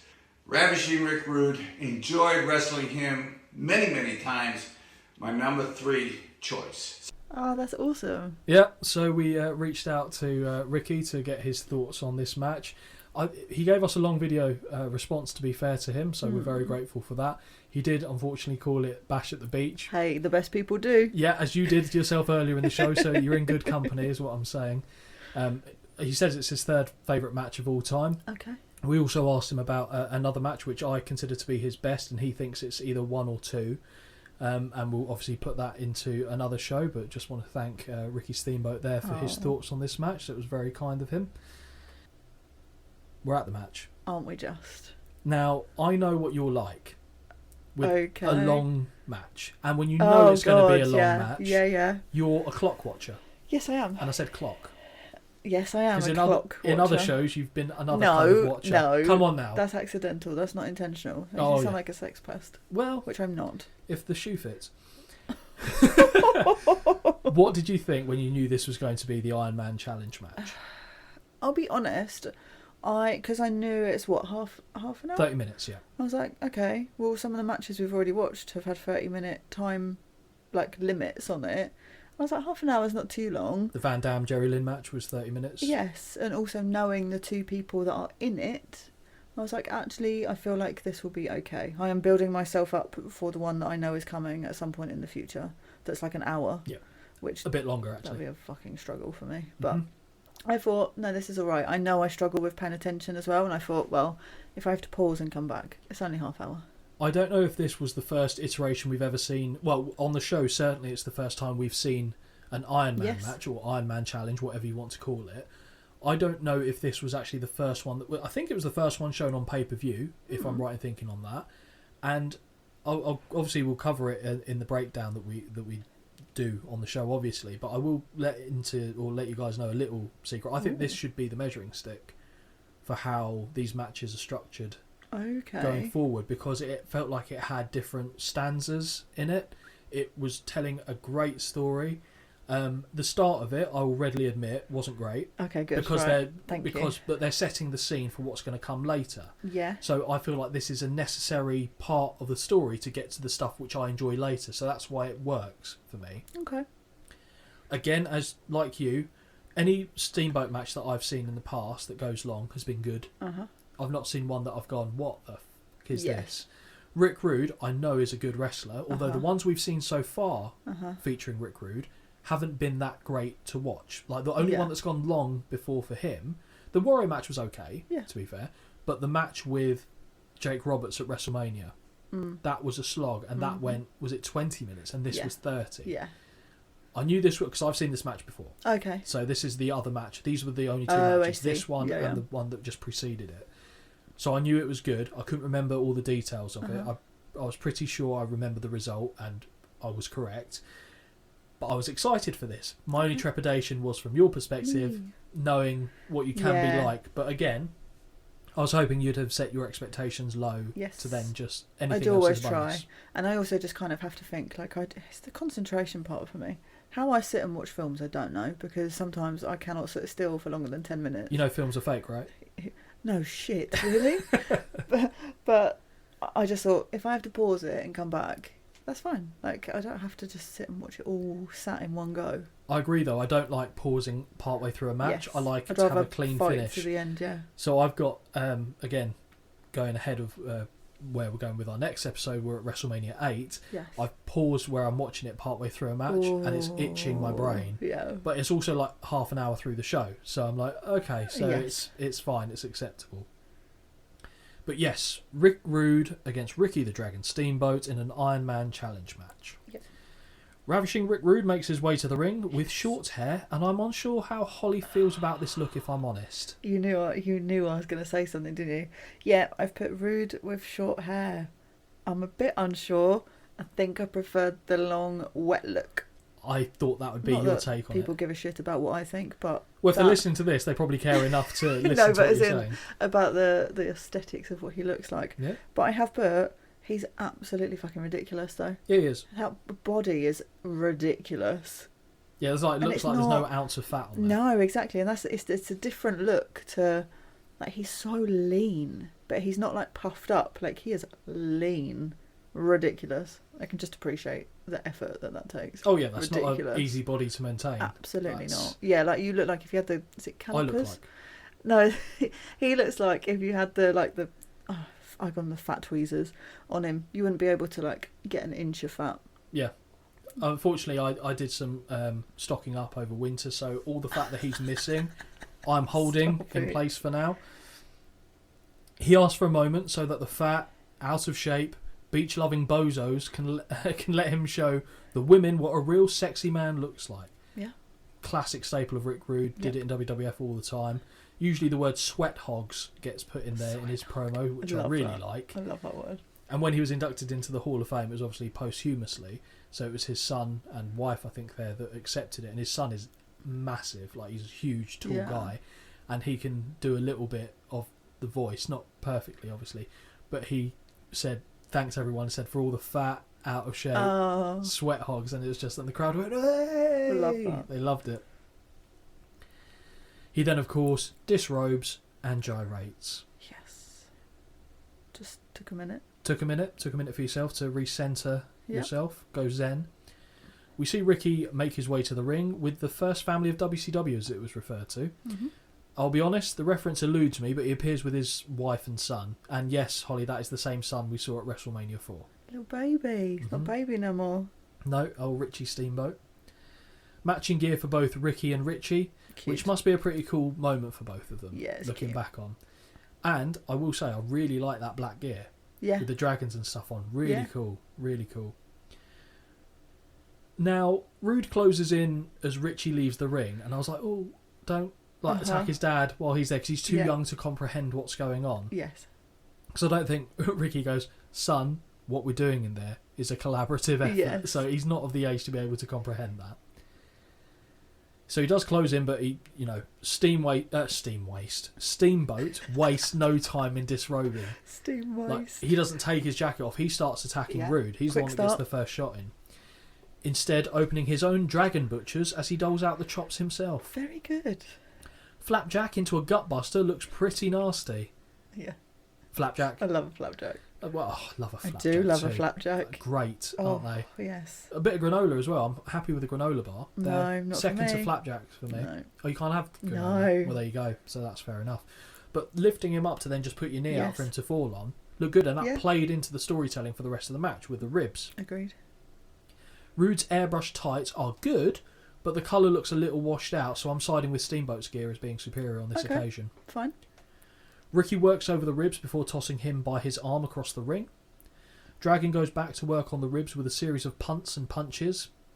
Hip toss attempt by Rude is countered into another series of blows to the midsection, or the breadbasket, if you will. Side on bear hug by the Dragon.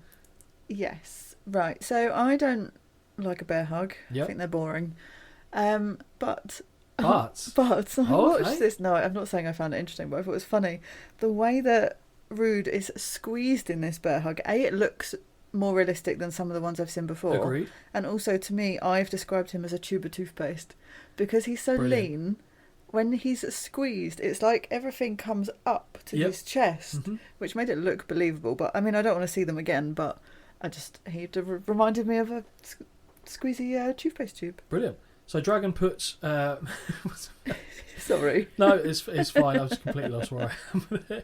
Side on bear hug on the Colgate Kid by the Dragon, who runs Rude back first into the buckles, but is caught with a knee on a third shoulder block attempt. Good, nicely done. Rude looks to fight back, but is put down with a fireman's carry slam and locked in a modified bow and arrow submission. I like a bow and arrow. I know you do. Yeah. Eye rake, drink, by Boo. Rude, breaks the hold and he pushes the Dragon away with his boots. But Steamboat floats over a monkey flip attempt and looks to apply a Boston Crab. Nice. Rude is struggling and looks to tap out, but this is 1992 and tapping the mat does not yet indicate submission. Yes. High-angled Boston Crab now by the Dragon.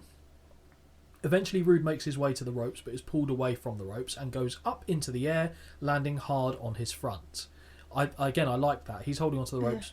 Dragon yanks his legs, the momentum takes him up. Yep. Brilliant.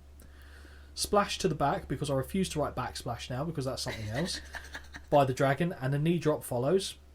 This has been all Steamboat so far. Oh, for sure. All Steamboat. For sure.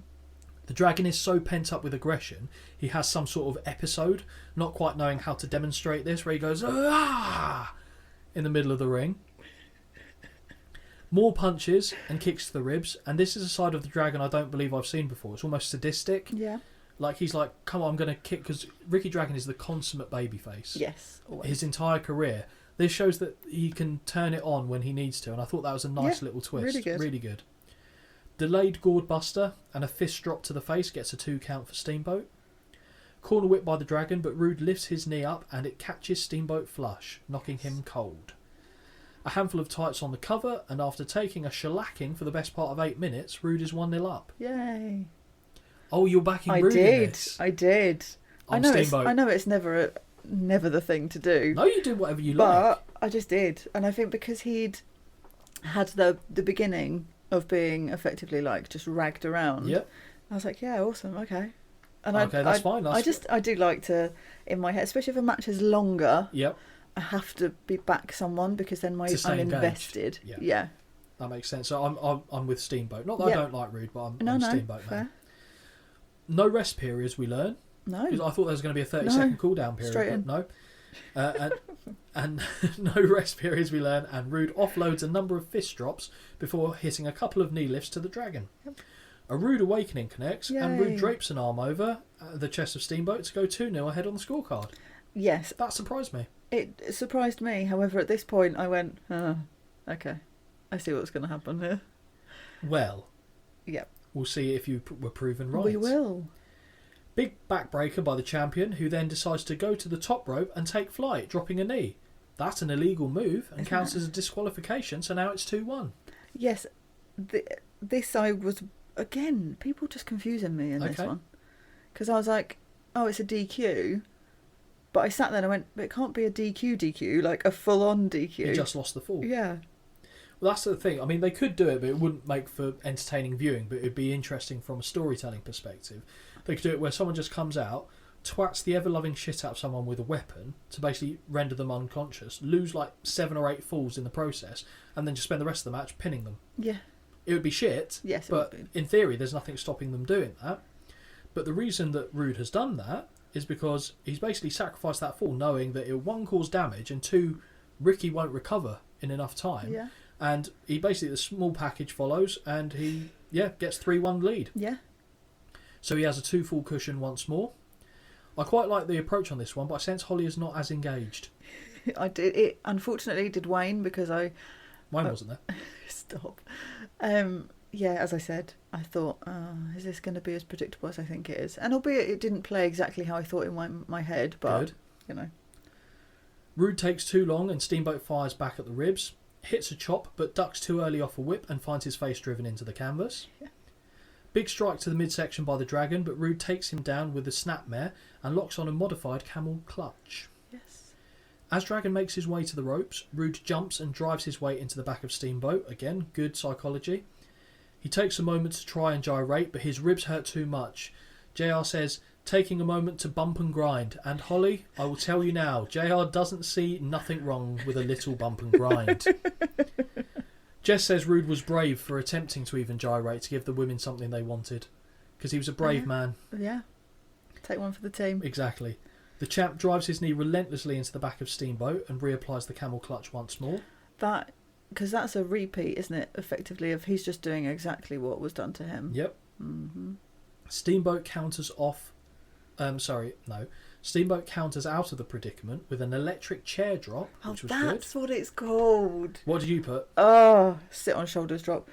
I know, it's because it's... Paint by numbers, but it gets there. Yeah, Yep. I knew. As soon as you said that, it's like, cool, so that's fucking what it is. And looks to follow up with a running splash, but Rude gets the knees up and Steamboat goes arse over tea kettle on the cell. Yep. Good sell. Swinging neck breaker by Rude, who crawls over to make the cover, but Steamboat kicks out 3 times in a row. Big succession of chops by the Dragon, but Rude takes control once more with a snapmare and a reverse chin lock. Yep. It looks much more like a case of smothering to me, though, because it's not really a chin lock. It's good. It's fine. I've not got an issue with it, but it's not really a reverse chin lock. And at this point, there was 15 minutes left. Thank you for the time update. Jesus Christ. I did debate doing that as I went through, but I thought that would stress me out, so I didn't. Steamboat eventually elbows his way free, but runs into a kitchen sink from Rude. Mm-hmm. The champ takes him to the corner and makes him eat turnbuckle, and the amount of sweat on both of these men is mad. It pours off them, doesn't it? I mean, fair play, because, again, I am no athlete, and I know how sweaty I get in the gym. So 15 minutes constantly of doing this. But how are you getting a grip on anyone at this point? Because it's like a slip and slide. I'm sure you had a good grip on yourself at the time. Looks like they have been oil wrestling. Calm down, Holly. Oh, I can't. Okay. You can. No, I can't. You've just thrown me completely off track with your throwaway comment. That was the intention. That's obviously what I'm here to do. Livid. But it does look like they've been oil wrestling, because they're completely slick. Yeah. Mm. There you go, and that's why I put calm down, Holly, not because of the comment. I said, very elaborate eye rake drink by Rude, who connects with a picture-perfect pile driver, but only gets a 2 count. Ugh. Right. And also here, and I don't know if I just saw this wrong, but I see it in another match later on as well. Okay. The ref counts, but I'm sure he does something. I'm sure he either pushes a shoulder or a hand. I saw it here and I saw it in another match later, and I'm like, either it's a dodgy camera angle or something is going on here. What do you mean? Yeah, I don't know, but I need to go back and watch it. The ref puts his hand in... As in, he counts the 1, 2, but instead of going down for the 3, it's like a I don't know how to describe it. I'll have to show you and see. I was going to say, 'cause I'm not entirely sure what you're trying to No, describe. it's weird. I saw it in this and I saw it in another match later and I was like, am I just seeing this wrong? I thought you meant like when he was testing to see if they were okay by putting his hand in theirs for the squeeze. Okay. No. Then no, I don't know what you're referring to. Yeah. I wasn't obviously as observant as you were on that one. The champ now appears to be angling for a tombstone pile driver, but in his attempts to escape, Steamboat moves. Sorry, no, he doesn't. Steamboat rams his boys into the mouth and chin of Rude. However, when you get past that, it was actually a very good counter because he walks up like a ladder. Clever. The Dragon then connects with a tombstone of his own and gets a 1-2-3. The score is now 3-2 to the champ. How good was that reversal? That was brilliant, but I literally, like you say, I was like, what the fuck is this? He's teabagging the It's shit. like a wheelbarrow, and then I'm like, okay, the end result is genius, but it's the getting there, But isn't all it? you can see is Yes. balls hitting Yeah. the chin of Rude the whole Brilliant. time. I just like the idea of We've him all going... been there. Yeah, well, I haven't. Well, on the other end, maybe, but what I found amusing here was that I like the idea that they didn't really think about the logistics of this going into it, and Rude's going, oh, for fuck's sake. It's like that episode of Friends when Joey and Ross get stuck on the fire escape and they have to climb down. It's like balls to face or ass to face. I don't think we really thought this one through. It's so true. Both men look exhausted, and I don't blame them. No. Rude pulls Steamboat by the tights, causing him to run face first into the buckles. Rude climbs to the top, and Steamboat cuts him off. Should have let him jump, as that would have been a second DQ, but instead we see a very nice superplex, and I don't know how this one will be called. Will it be a disqualification? Yeah. But then that's when JR says that as both men were up there, it counts as a legal move. Sure, I'll buy that for $1. So if you're both up there, it's fine. If only one of you's up there, it's a DQ. To attack the other, yeah. That seems to be... At least that's the explanation. Fine, and you know what? just I'm run fine with it. that. Yeah. The Dragon makes a cover, but Rude kicks out at 2. Wild clothesline attempt by Steamboat is ducked, and both men connect with a clothesline right after and are down. Rude positions himself over the shoulder of the Dragon, and I have no clue how, but Steamboat bridges up to escape. So good. So good. 20 minutes deep into the match, and he does that. My hat is off to both of these men. Absolutely. Steamboat uses the momentum to get a backslide pin and a 1-2-3. We are all tied 3 apiece. Yeah. I feel like you could see the writing on the wall now. I really could. It was tres clear. Small package by the Dragon, who looks for a small What? Ooh. Small. I'll tell you, I'm going to read it exactly as I put, because quite frankly I deserve to be called out. Small package by the Dragon, who looks for a small package. But only 2. Jackknife pin, only 2. Flying crossbody, gets 2. Rude stops the momentum of the challenger with a chin breaker, and they both will after the impact. Rude drives Steamboat face first into the canvas, and JR and Jess both make mention of how he may have broken his nose again. So storyline wise, Rude had previously done this with a chain. Yeah. Steamboat does a brilliant face plant of a second face first trip to the canvas. He kind of lands almost on his head, and then his body collapses behind him. Yes. Which was really good. And then Rude screams in his face, taunting him. I couldn't quite work out what he said, if I'm honest. So I rewound it a couple of times and I couldn't make it out. But he gets a near fall off the cover. Big body slam and fist drop by Rude gets a 2 count.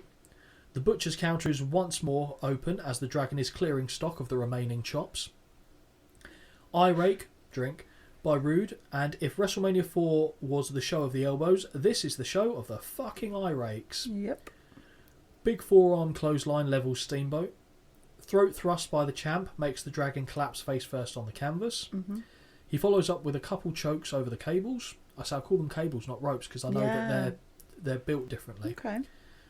Back on their feet, and a series of forearms from Rude staggers Steamboat. Rude looks for the Rude Awakening, but Steamboat counters, breaking the grip and connecting with a Rude Awakening of his own. Very upsetting. He makes the cover, but the champ is too close to the ropes and drapes his foot across before the 3. Rope assisted series of knee drops by Steamboat, and a suplex follows. 2 count. Back suplex by the Dragon, but Rude kicks out at 2. Yep. What are you laughing It's at? coming. Out of nowhere, Rude springs onto the back of the Dragon off a whip with a sleeper hold. Yes. Steamboat charges twice into the buckles trying to break free, but each time Rude hangs on, which I liked. Yeah.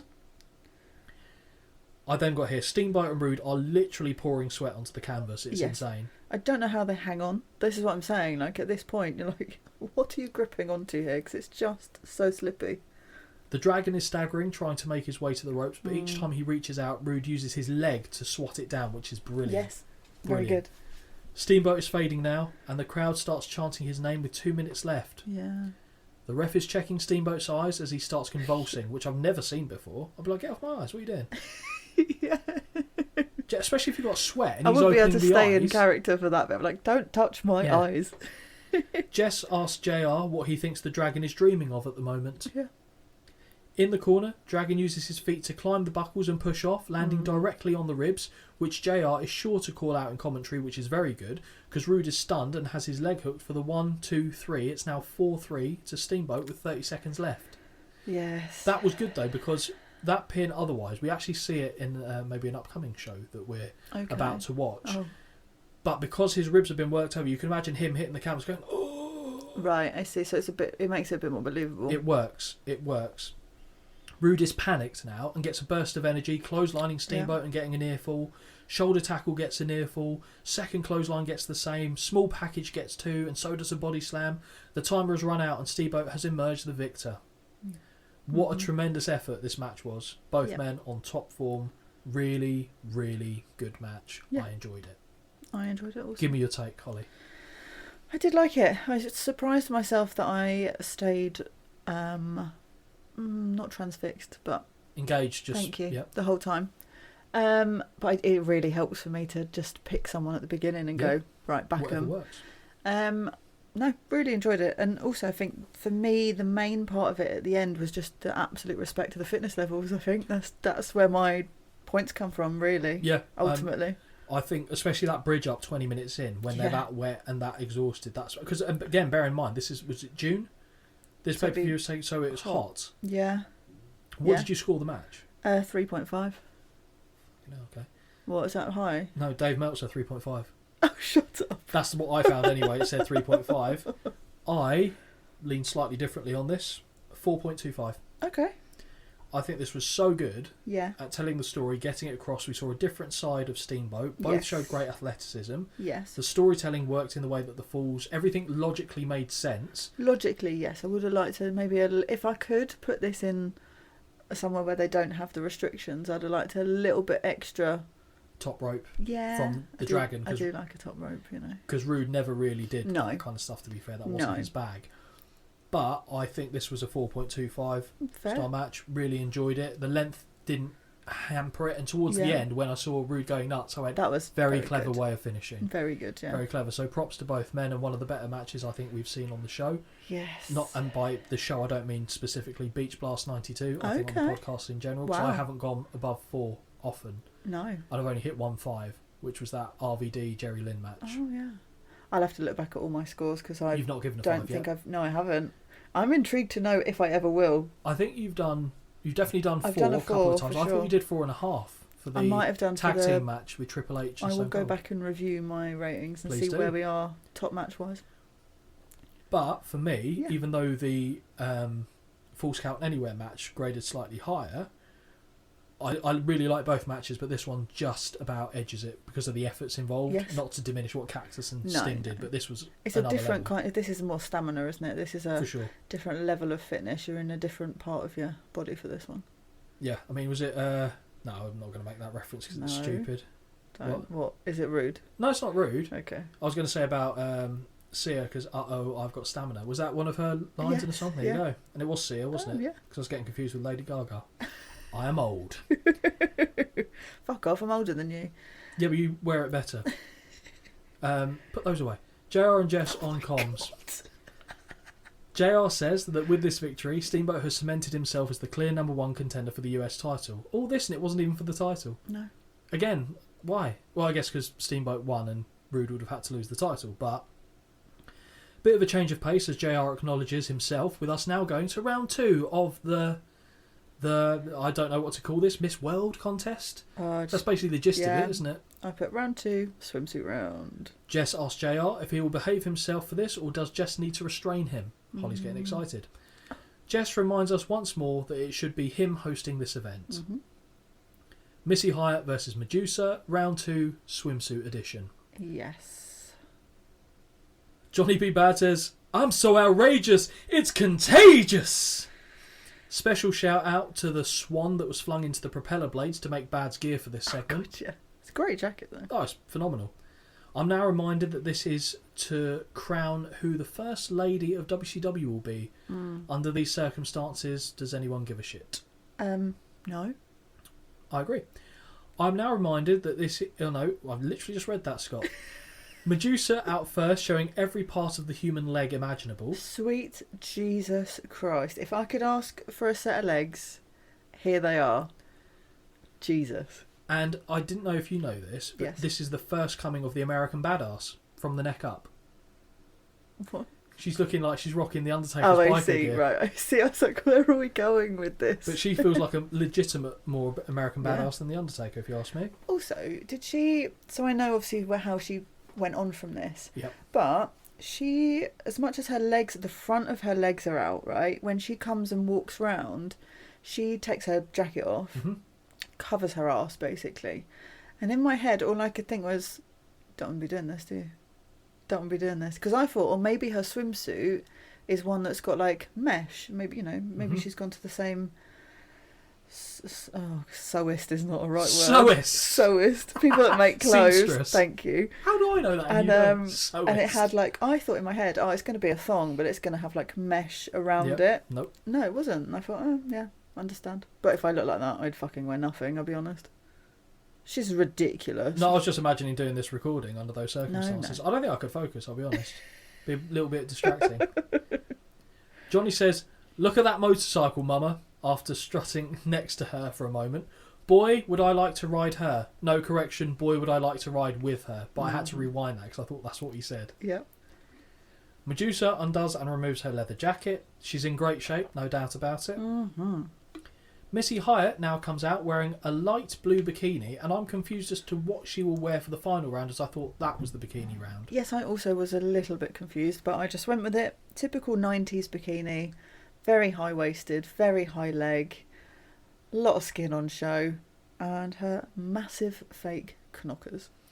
Johnny says, look at those two big, beautiful blue eyes, before giggling like a naughty school kid who shouts boobies in the classroom because he wasn't loved enough at home. I love that. I love that. I don't like the premise of this. I think it's ridiculous, but I will watch this and just go, sweet Jesus, I wish I looked like that. Yeah, I was doing it from an analytical perspective as well, for sure. Missy Hyatt seems to be the fan favourite. JR now says people can vote on the phone line. Don't call it, it doesn't work, not that I tried. I have been told. They will do a further sell job of the next pay-per-view. So they mentioned Yes, Great they American do. Bash. Yes. Easy to get confused between the two shows. All right.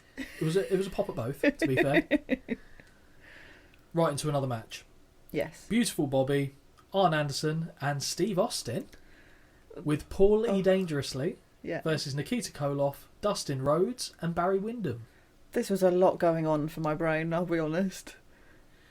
Holly, there's so much to take in here, I'm not entirely sure where to start. I put, shut your mouth, Steve Austin with hair. Yeah. He looks... You've never seen him in a match with Never. hair. He looks so different, obviously. Yeah, I just was took back for that for a while. And then someone else is there with a full head of hair too. Paul Heyman. Yep, pretty much. Brilliant. Okay, so before we go into the deep dive, Yes. thoughts, just when you saw this coming on. I just watched it and I went, how the fuck am I going to write notes for this? I thought that would go through your head. First, we have Ole Anderson as the official, who was one of the founding members of the Four Horsemen. Is he brothers of Arn? And storyline, elder brother. Oh, of so Arn. they They're weren't not actually. related. Thank you. Okay.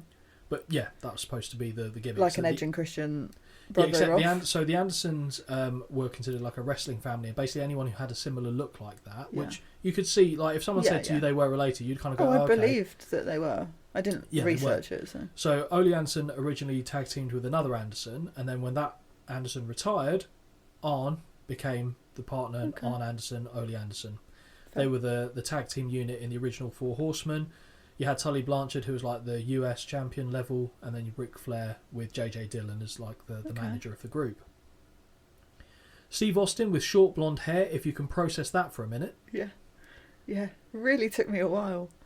Thin and practically, sorry, as in he was thin, and practically full head of haired Paul Heyman, Yeah. and a prepubescent Dustin Rhodes. Yeah. Tell me, Holly, what are you thinking?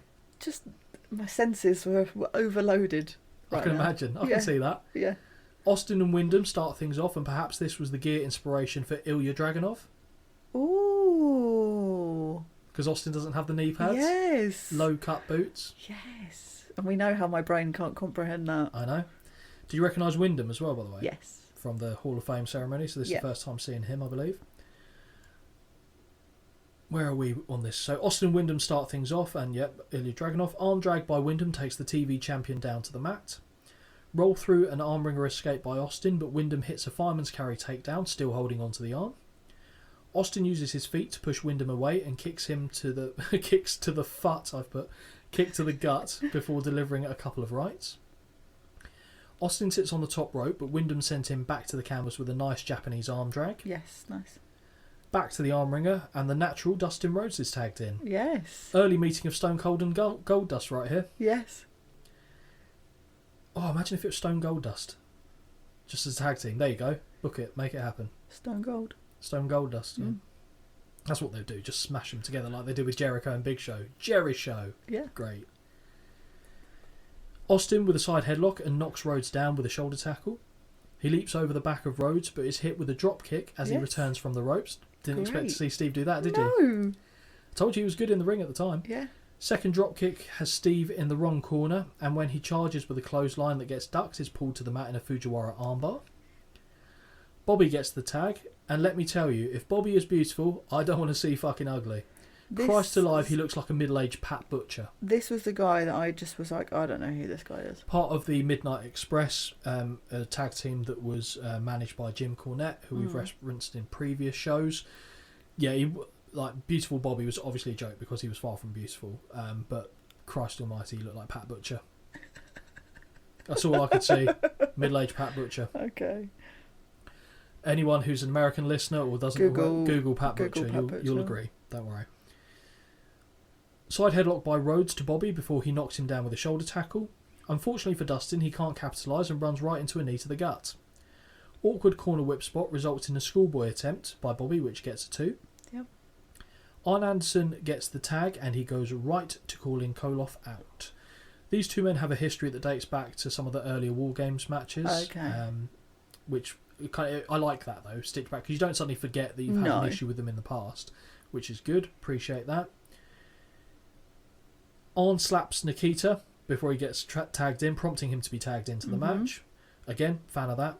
Boot to the gut and snapmare by Arn leads to a knee drop before he scampers to the top rope. Yes. When he gets there, he realises that would be a cause for disqualification, as Ole warns him as much. Nikita is goading him into jumping, holding out his arm as a threat, like for the sickle lariat. Wisely, Arn climbs back down and re-enters the ring. Collar and elbow tie-up results in Arn unloading with a series of shoulder blocks against the ropes until Ole has to pull him off. Nikita ducks a clothesline and has a go behind. But you have to read that in the right phraseology, because it just doesn't sound good. No. So Nikita ducks a clothesline and has a go behind, but Arn holds onto the ropes. Yes. Not sure what Anderson was expecting here, as Nikita was stood behind him and he seemed to just accept his fate by turning his back and taking the sickle to the back of his head, sending him to the floor. Yeah. Paul Lee is then calling for a DQ. But as JR says, he wasn't thrown over, he was hit with a move that happened to send him over the ropes. Well explained. Yes. Bobby is tagged back in, and now this is something I don't believe I've seen before. Holding the point of his elbow to the chin of Koloff, Bobby slaps his own fist to drive the elbow into the jaw. I don't hate that. No. Not sold on it love either. It, but it's different. I like different. It is different. Flurry of strikes from Bobby, who runs into the clutches of a bear hug. Boo. Boo. The Dangerous Alliance, so I probably should have made mention of the fact that Paulie headed up a stable called the Dangerous Alliance. Basically, there were people that you united to having the same goals. Yep. So you had so Rick Rude was in that. Okay. Medusa was in that stable, and then pretty much everyone you see in this match is the remainder of that collective. The Dangerous Alliance take turns trying to break the hold as Ole Anderson keeps muscling them away until Arn does break it with a knee to the back. Double team attempt by Arn and Bobby, but Arn takes a kick for ducking early off the whip, and Bobby gets an atomic drop that causes him and Arn to collide. Yes. Austin runs in, but marches right into a body slam. After a moment to collect their thoughts as a group on the floor, Arn tags into the match and Nikita tags Wyndham. I assume you're annoyed by the fact they went to the floor? Of course I am. Of course I am. You know me so well. Of course I am. Body slam by Wyndham to Arn, but the veteran fires back. Corner whip sees Arn get the boot up, but Wyndham catches it and hits an atomic drop that causes Arn to hit the turnbuckles and bounce out, colliding heads with Wyndham, which actually was nice. Yes. Anderson goes to the top rope, but Wyndham cuts him off. He's not learning. No. Thumb to the eye, which I'll count as a drink, Yeah. prevents the press slam, and Arn follows up with a second rope double axe handle. Mm-hmm. Corner splash by Arn, but it looked off, so I expect that he was anticipating something different here. Oh, and here it is. Second charge gets him with a boot from Wyndham, so I think he was expecting That first charge to have something, and it didn't, so he just kind of like body checked him. It was weird. Corner whip by Wyndham, who looks to apply a sleeper hold, but Arn counters with a back suplex, and both men are down. Yes. I put Runnels. Oh. Rhodes. Well, to be fair, that is the real name. Yep. Rhodes gets the hot tag and has right hands for all three members of the Dangerous Alliance. Bobby is walking around like a goof, pretending that Dustin is evading him, when in reality he's acting like he isn't even there. It's like, oh, I'm going to get you, oh, I've missed you, oh, I'm going to get you, oh, I've missed you again. This is where they started to lose me, I'll be honest. Yeah, okay, no, that's fine. Lariat on Arn and an elbow to beautiful Bobby. Corner whip by Arn, but Dustin fights off the Alliance, who are trying to hold him, which is good. Doesn't do him much good as Arn rams Dustin's head into Bobby's. Poor Bobby. Just there, I know, like, right? I don't think he was expecting that. Dropping his own partner on the apron in the process. Austin gets the tag and begins working over Rhodes before choking him over the second rope. Arn uses the opportunity to kick Rhodes in the head. Fine with that. Arn tag back in and stamps away on Dustin's skull before driving his knee to the spine. Mm-hmm. Now is not the time to be advertising the vote for the bikini contest winner, but here we have it. Yeah. Backslide pin by Rhodes gets a 2. Yep. Bobby gets the tag and drags Rhodes to the corner where he wants to smash Dustin's knee against the ring post, but Paulie begs him not to, as it would be a DQ. Oh, I thought it was a dick to ring post. No, I think that would count still as a disqualification. Okay. So Paulie's that go, no, don't do this. Okay. He returns to the ring and instead levels him with a clothesline. Yep. 2 count off that. Arm lock by Bobby, who is grinding his forearm into the face of Dustin. I like that. It's good heel work. Yeah. Austin back in now, but Rhodes catches him with a couple of rights. Mm-hmm. Austin misses a running clothesline, but a beautiful diving variant turns Rhodes inside out. Love that. Really love that. Only a 2. Arn now legal and proving he is great, grinds his forearm into the face of Rhodes as well. Right hands and an elbow by the Natural sees him look to make his way for a tag, but a smart drop toe hold by Anderson prevents that. Really good. Bobby gets the tag again. Divorce court by Bobby, and he applies a hammerlock as the crowd gets a bit louder in support of Dustin. Yes. Do you know why it's called a divorce court? Nope. Because it doesn't separate the shoulder, it divorces it. Oh, God. Mm-hmm. I think that might be a Cornettism, but I've certainly heard Jim Cornette say it, but I always know it as the divorce court. Okay. Rhodes gets free, but misses with a running crossbody that Bobby ducks. Mm-hmm. Arn gets in a cheap shot as Ole is distracted. Austin back in, and he looks for a suplex, but Rhodes reverses it as JR refers to Paulie as a jerk. Jess goes, "A what? You mean a manager?" That's what he says. O'Connor roll gets a 2 for Rhodes, but Austin prevents him from making the tag. Maybe if Austin did the Goldust character, it'd be Austin. And that's completely thrown me, but I'm fine with it. So sorry. No, that was me that said it. Armbar by Anderson. Oh, no. Rhodes, but there we go. Prevents from making the tag before getting Arn back involved. Armbar by Anderson that Rhodes struggles in, but does eventually get free from. He rams Arn's head into Bobby's again, before Austin clubs away at him from the apron. Austin now the legal man. He hits his finisher of the stun gun, which was his finisher at the time, where he drops them over the top rope. But Rhodes falls far too near his corner, gets the tag, in comes Wyndham. Brilliant. This is now a Pier 6 brawl as all the men begin to brawl. Chaos. Holly's completely lost it. Yes, I really had long lost it by this point. Arn goes to the top and jumps right into the right hand of the breadbasket from Wyndham, causing him to flip, which I've told you before I always like. Yes.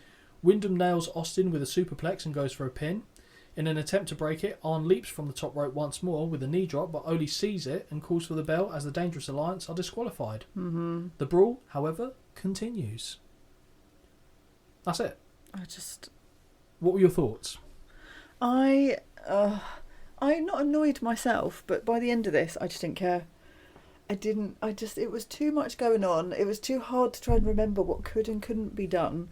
Trying to note take for this as well was really hard because of the quick tags, which is fine. I understand it and it's logical, but also finishing the match with the DQ, we know how I feel about this anyway. I'm in agreement with you on that. It's and for me also, I have put a note in here saying I don't want to see any more elbow drops or arm bars. Yep, fair. I don't know. I'm just seeing, because you've eliminated so many things, I feel like I'm just seeing the same moves in different orders now. I understand what you're saying. Yes. These people in the match, they're not really ones to use the top rope anyway. So this is because kind of the other people that maybe previously could have gone to the top haven't. They're using the same stuff. Yeah. Yeah. And I get it. It's good fine. point. It's just my opinion, but I really wanted to like this. Yeah. And it got after about 5 minutes. I was like, I just can't. I can't do it. I want to see all these people not at the same time. That's fair. So what did you score it? 2 out of 5. 3.25 stars is what I've got here. Okay. I will basically, I'm in between both of you and Dave. I think on paper I was like, oh, this should be a good match. Yes. And the content of the match wasn't bad, but I found this to be easily the most difficult match to take notes of on the entire show. Yes, and I do think that brings down my score sometimes when it's matches like that. I agree, even though it wasn't the longest, because obviously the Steamboat, it felt really long. Yeah. And there's 2 matches that very much go longer than it. Yes. Again, like I said, the match, the in-ring action was fine. Yeah. The story they were telling was fine. Yeah. A lot of quick tags, as you said, made it a little bit more challenging for the notes perspective. Exactly. Because you have to, I have to write down exactly what's going on. I would probably say, too low for me. Yeah. But I don't want to put 3 either. But I'll say 2.75. Yeah. I think it was better than okay, but the negative points stopped me from going above 3. I think that's what I struggled with in this one in particular, is that the negatives for me really pulled it down. Yeah. But there's people and there's so many people in this match that I'm so interested to start seeing, but it didn't give. But that's good. It's whet the appetite though for future viewing. It's dangled the carrot. It has dangled the carrot, and we all love a good carrot dangle, don't we? After that match, it goes back to Bischoff, who's interviewing Steamboat at the top of the set, like where we've seen him and Shivani so far. After Jess informs JR that he's going to take a closer look at the women for the bikini contest, we're sent to Bischoff near the entryway with Ricky the Dragon Steamboat. Bischoff congratulates the Dragon on his win and says he must be looking forward to getting his title shot against Steamboat. You're talking to Steamboat. Yeah. And I was looking at Eric's face, I was like, do you give away that you've just cocked up there, or did he not? And he didn't give anything away on his face, which is good. Yeah. It was going so well for Eric up until that point. Steamboat thanks the fans for their support. He says it was the toughest match of his career. I mean, it looked like it would be up there, to be honest. But the Alliance will not stop him getting his hands on that US title.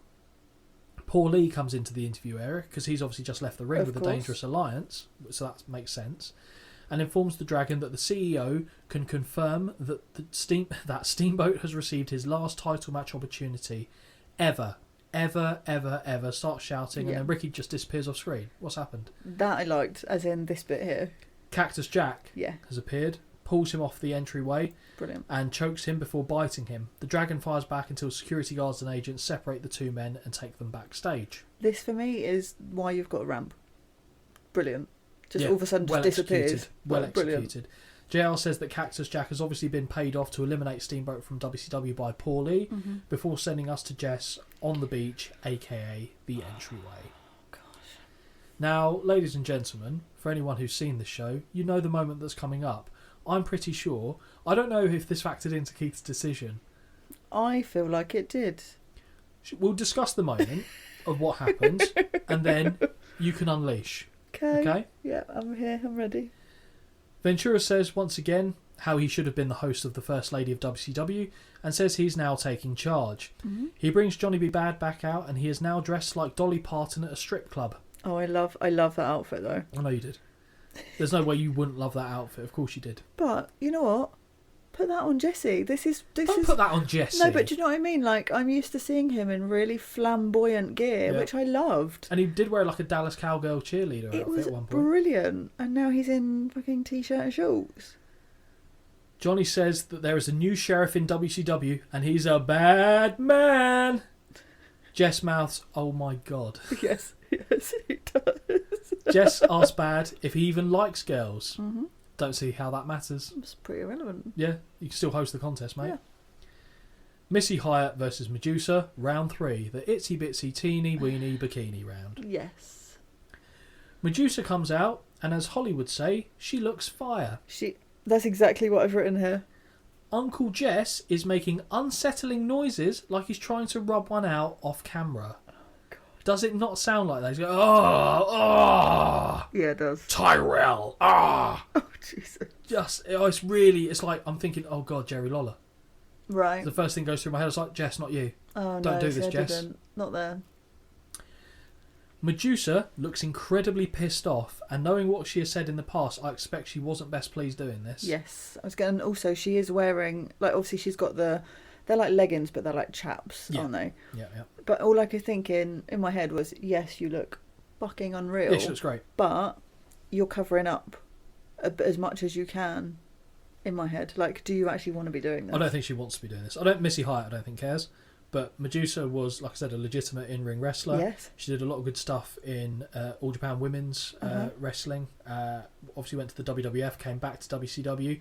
She came along in the wrong time, is what I'd say, Yes. for female wrestling. Or she should have been entirely based in Japan, because at this point in time, Japanese women's wrestling was arguably the most popular wrestling. Certainly in Japan, it was 100% more popular than the men's wrestling, and arguably one of the most popular in the world at that time. So, again, wrong time for Medusa. Missy Hyatt waves from her beach hut and informs that Medusa has stolen her gear. Medusa is smiling, so we will assume that is indeed the case. Mm-hmm. Now, what we see next is the single greatest thing I have seen during my time on the podcast. Missy reaches out and rips the bandana off Jesse's head, exposing what appears to be the head of a Mongolian warlord. What the fuck am I looking at? Only thing drier than his head is Holly right now. I'm so sad. Honestly, my notes, that top point that is just in capitals. And for anyone that can't read through a podcast, it's all capitals. What the fuck is what we see. Devastated, and I shan't say what I texted you and said, but, you giveth with one hand, and my God, don't you take it away. Not you. I'm talking about you in the general of people. Honestly. His name's Keith. I We was can call him out. so upset. So upset. Have you got any words for Keith specifically on this one? You've broken my heart here. Livid. Absolutely livid. Just don't. It's like sometimes you don't want to peek behind the curtain. Quite literally. And I in this didn't. case. I didn't. Just also, just shave your head. Shave it all. What is that? You'd have looked fine. I'm so angry. I can't, because I'll keep going. No, I'll ramble on about this. But it's taking him away from me now. At what point do you think he went, yeah, this is the look? I mean, I'm hoping it's a electrical issue, as in his, head shave or whatever ran out around the back. I'm clutching at straws here. I reckon if that's what I was left with, I'd go, do you know what? I'll find get another scissors. razor or Yeah. scissors Yeah. or anything. I'm so sad. Or a pummel stone. I'm so sad. What I want to know from Keith, is this intentional to hurt me? That's a great question, Keith. We all want to know that. I believe it or not, I don't think it is. No, I don't think it is either. I think it's just coincidental, but I'm sure he'll let us know. I'm well upset, man. It might be just a Brucey bonus, one. I mean, it did make me laugh, but also I was like, this is devastating. What I did laugh at, other than that, because I just thought of your face, was Johnny strokes Jess's head, calling it a baby's bottom. Mm-hmm. Jess shouts, saying it is due to a lot of testosterone. I don't think we can blame that for this one, big man. This one's on you. Devastated. Missy confirms she's able to come out having fashioned a bikini top and bottom out of Ventura's headwear. Bollocks. Johnny claims Missy is the winner. Hang on, you mean you don't think that's real? Oh, gosh. The pain that you felt was Gosh, real. yeah, that was. Johnny claims Missy is the winner, and Medusa slaps him and pushes him into the beach hut, where Johnny comes back out holding her bikini top. Ventura basically goes, "I'm having me some of that," and jumps in there with Medusa before sticking his head back out, saying she is definitely the First Lady of WCW. JR shills the line one more time, saying the winner will be announced tomorrow night on Main Event. We see Baldy Bollocks jog back down to the announce desk while the camera shot is far back in the arena. Did you see him? His little... Give you the ick? I'm so sad. I'm so happy. So sad. I'm so happy. This is everything. Oh, Thank you, Keith. Appreciate that. so sad. Any passing comments on that? Are we done? It makes me sad. I can't get over it. Shivani and Bischoff again. So Shivani says that the contest was hot, which was uncomfortable, and asks Eric about the attack on Steamboat earlier. Eric says that when the Dragon gets his hands on Cactus, he will regret having jumped him. They now discuss the upcoming World Tag Team title match before heading back to the ring for introductions. Yep. We have arrived at the main event of the evening. We have. So we got Dr. Death and Terry Gordy versus the Steiner brothers for the WCW World Tag Team titles. Are you aware of any of these four men, first of all? I've heard of the Steiner brothers because haven't they been billed as like potentially one of the best tag teams ever? I think they are. Okay. I think they're one of the best tag teams to ever do it. Cool. And they go to the WWF actually shortly after this. Okay. Don't do particularly well in the WWF, I will say that, but their But matches... previous to that, they're just... And Okay. Scott Steiner is a lunatic as well. Like, full-on nutter. When he gets to the Big Papa Pump era, which we'll definitely get to in Okay. WCW. Sweet Jesus. Okay. I know Jamie specifically was very excited about you seeing early 90s Steiners Right. in WCW just to gain your reaction to them. Not thinking you'd hate it. Yeah. He was very curious, and I agree. I understand where he's coming from. So JR is practically ejaculating as he talks about the two teams, and I fully appreciate why he's excited about this one. Two very good teams, both no nonsense and incredibly tough. I'm excited to see this one myself. Yeah. Contrast of gear will please Holly, That is my first point, I'll be honest. but I have to know, singlets, Allowable. you allowing them? Yes, because they are, especially when I see their wrestling, it's like, is it collegiate? Is that the Collegiate? word? Yeah. Word? Bang on. Like proper wrestling. Amateur, yeah. Like, that's the word, yeah. No, collegiate So- was right. Okay, Yeah. so, yeah, they are, I'll let them into my my little club. Mr. Perfect still peaks for me. Angle obviously is in there, so we've got But I four would- people that are I allowed would now. put them in, yeah. Okay. I assume you know who Rick Steiner's related to as well. Oh, I didn't Google anything, but yes. But tell me. He's Bron Breaker's dad. Yes, thank you. Yes, You can because see he's all where- like in my head. All I could think was, he's the other singlet guy from NXT that. And yet, No. Bron Breakker isn't allowed to have a singlet. No. Weird. Yeah, Yet his no. old man and uncle can. And his stature is the same. Yeah, very but similar. it's, I don't know. Not me. So we get Bam Bam, and so there was also a dark Side of the Ring episode about Terry Gordy as well, Okay. who died in his, I think he was just very early 40s. Right. Yeah, very sad story, but worthwhile watching Okay. as well.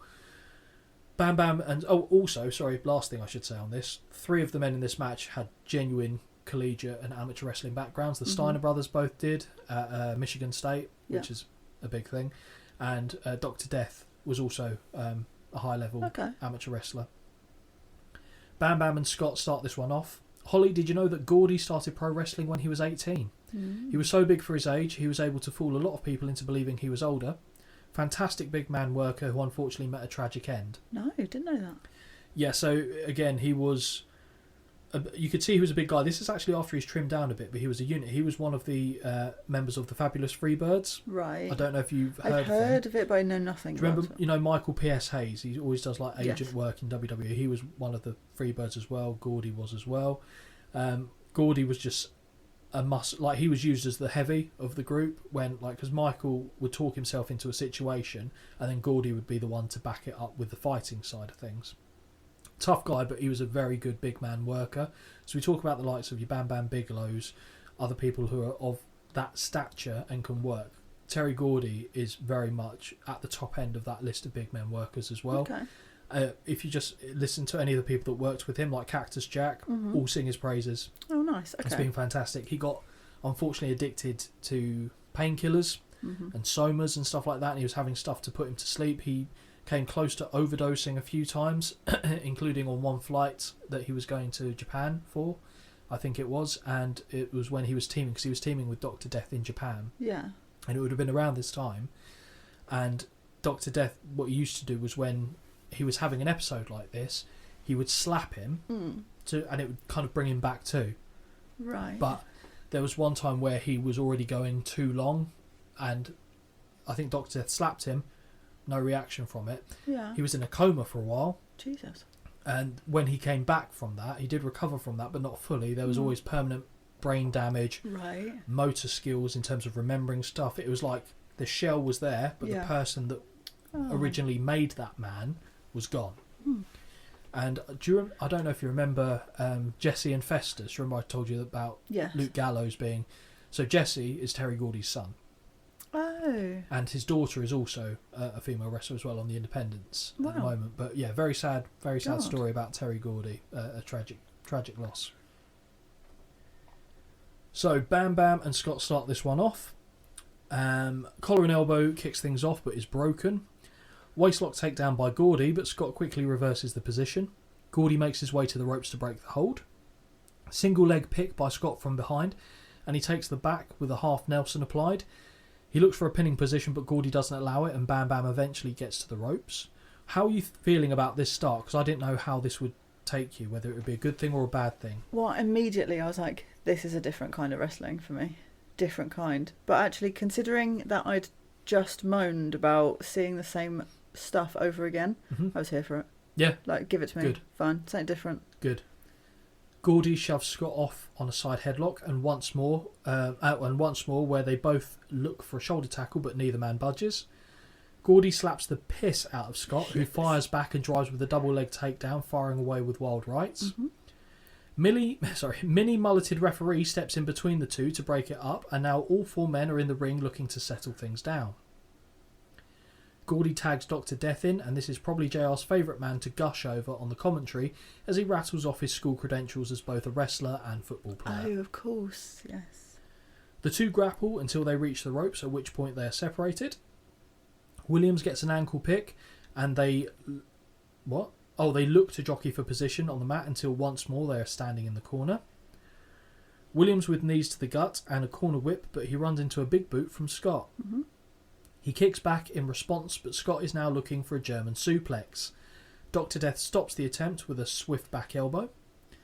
Another corner whip by Williams, who charges, but Scott elevates up and uses the momentum to get a sunset flip pin for two. Nice. Scott gets a side headlock takeover and moves to his corner and tags in the dog-faced gremlin, who barks right away. Which is where I've then seen the for Breaker. Yep, that's where he's got it from. That was his dad's thing. Yeah. Just like his son will go on to do. Oh, okay, thank you. What I liked about the start of this match is, because I like mixed martial arts anyway, and I know they're not going for mixed martial arts, it's kind of heavily wrestling based, but they are throwing a few strikes in there. There's an element of realism, and I know as well that all four of these men, if they needed to, could actually do this kind of stuff. So for me, it works. And they're building so much to like the first big move hitting. Like the German suplex would be amazing when we see it. Yeah. But the attempts and stuff, the build to it is done right. Yeah. It's not like straight away German suplex, this and that. It's a really good slow build. Yeah. Slow build, but not a boring build, if you know what I mean. Yep. I don't know how to describe it better, but it's... I agree with what you're saying. Rick looks to hit an arm drag takedown of sorts, but Williams pulls out, so he like kind of flips himself to the floor. It looks a bit awkward, but I knew what he was going for, like a judo throw, to be honest. Yeah. I really enjoy the tactical positioning and caution by both teams. They don't want to give the other team the advantage, because they know that if you lose the advantage, you're going to be in trouble against the opposite guys, and I think that's great. Williams blocks a hip toss and they stagger into the corner until we see a clean break. After some jostling on their feet, Rick fires off a lovely belly-to-belly overhead suplex, and that's what I meant. Like, he hits it, and it looks better than someone else that's done that, because, and it's 100% what you're saying. It's a build to it rather than just I can just do this straight away. Because he did it, and I basically went, in my head, I was like, yes, that is what I want to see. For sure.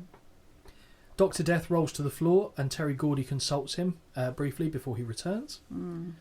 Forearms by Williams on Rick soften him up for a big body slam and a series of charges which sends Steiner up in the air, a bit like what Ron Simmons did to the Tailor-Made Man. Yep. Corner charge is attempted, but Rick bursts out with a lovely Steiner line, which is just a ridiculously hard clothesline, basically. Okay. Call it the Steiner line. This gets a 2, but again, when he hit that, I was like, I was like making sexual noises, if I'm honest. It feels like it hits a little different. Really, very much so. That gets a 2. Gordy gets the tag, and he whips Rick into the corner, but misses with a charge. Steiner looks for a German suplex, but Bam Bam has the ropes. As Rick releases his grip, Gordy connects with a high-angled back suplex that folds Rick on the canvas. Oh, yeah. This looks like it lands proper. It's yeah. I knew you would flinch at that, but I was like, yes. Near fall for Bam Bam, but he doesn't get a chance to capitalise further as Rick hits a back suplex of his own. Yep. Dr. Death back in, and he and Rick exchange blows until Williams yanks him by a singlet out the ring and onto the ramp. Again, I'm always a fan of using what's there. I like that. Again, to complement this match further, it all feels like everything has a purpose. And to me, that's when wrestling is at its best. When I see something that goes out of the, well, why are you doing that? That's when I'm taken away from it. Whereas I don't think, I'm obviously reading through the notes now, there's nothing I can think of in this match where I go, well, that's stupid. Doesn't make sense. No, exactly. And to me, that's great wrestling. Yep. Shoulder block by Williams through the rope sends Rick back up the ramp. This, to me, genuinely looked like it winded him. Yeah, absolutely. Genuinely. And the camera angle was good because you don't see Yes. Dr. Death coming out of the right-hand side. Shoulder block by Williams, sends not for long, however, as Rick uses the ropes to sunset flip back in. And thanks to a forearm from Scott from the apron, gets a near fall. Gordy gets the tag and applies a single-legged crab. This is where I know we're going to start to lose you on that in a bit. Yep. Rick scissors the legs, which puts Gordy on the canvas, and slowly Rick uses the position to tilt Bam Bam back and get a couple of near falls for himself. Too close to the challenger's corner as a right hand by Williams drops Rick, allowing Gordy to apply the spinning toe hold, which was Dory Funk Jr.'s speciality back in the day. Rick uses his free leg to kick Gordy off, and JR calls him Dogface Steiner, which made me laugh, but a lovely belly-to-belly overhead suplex once more makes me stop immediately. Just Dogface Steiner. Dogface Gremlin, you're just calling him a munter, basically, at this point. Gosh. Scott with the tag, and he and Gordy throw kicks at the same time twice until Steiner gets the edge and hits a crotch lift suplex for a 1 count. Yes. It's like a T-bone, but not quite. Scott grapevines the legs, but Gordy also has one of Steiner's to prevent the bow and arrow from being applied. Again, good positional work, I liked it. They move position, but this allows Gordy to make the tag, and Dr. Death boots Scott to break the perfect plex lock he was holding on the canvas. I can confirm it's this point here where I've made a note that says this is where it starts to get a bit too stop-start for me. Yeah, fair enough. Because it's not building to the crescendo, it's kind of teasing it, going away, teasing it. A bit too much foreplay is what you're saying. If that's possible, yes. It's definitely possible. I can't last that long.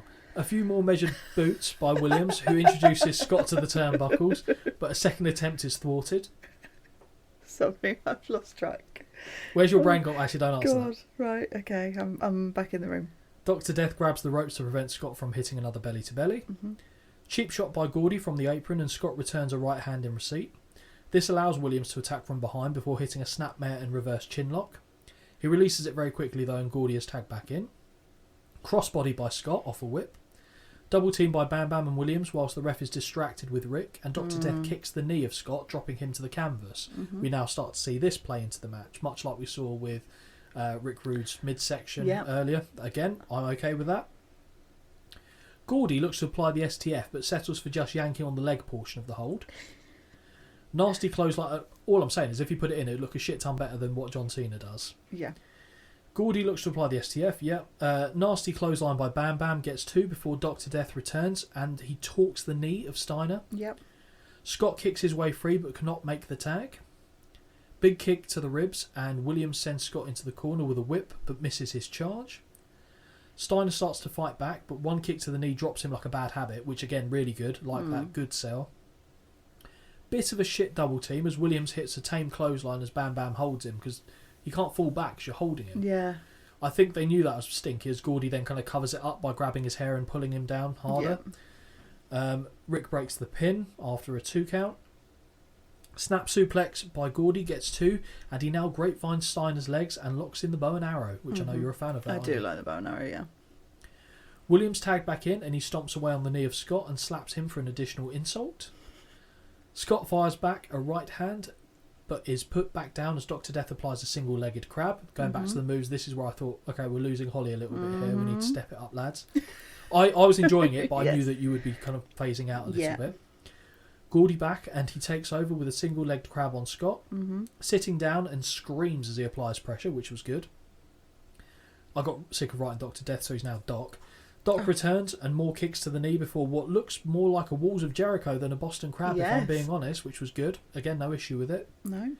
Scott eventually crawls and tags in Rick, who clotheslines Doc to the back of the head and hits a right on Gordy on the apron. Dangerous fucking power slam on Williams, who nearly got away from him there. He nearly lost him on that move entirely. Yes. Are you now noticing like the action starting to step up a little bit here? Yes. Yes, it's kind of like we've had the levels have slowly built, and to be honest, I'm glad because my attention was starting to drift. Peter, shall we say? Very nice. And then I was like, oh, okay. Like it kind of, I was off, and then it kind of pulled me back in a little bit. So thank God it did. But that's good though. Yeah. Second rope bulldog connects, and a second right sends Gordy back to the floor. Scott sits on the second rope, but Bam Bam clotheslines him, causing him to hang upside down by his knee before falling to the floor. But again, that was good because it was playing over the same injury. Yep.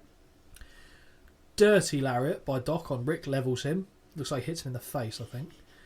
Instead of the pin, he picks him up and from the suplex position puts him over the shoulder of Gordy, who is standing on the second rope. Power slam connects. Really nice. I like that. Unique. Yeah. Gordy covers, but he is not legal, so the ref won't count. Good officiating. Yeah. Doc now covers and Rick kicks out at 2. Second pin gets the same result. Gordy tags and he hits a running drop kick, but only 2 once more. What? Oh, okay, again, some of these typos. Double shoulder tackle drops the dogface gremlin for a near fall. Yep. Backbreaker, picked up and a second connects, but still only a 2 count. That's impressive. Yes, I did enjoy that. Especially at this stage of the match. At this point, yeah.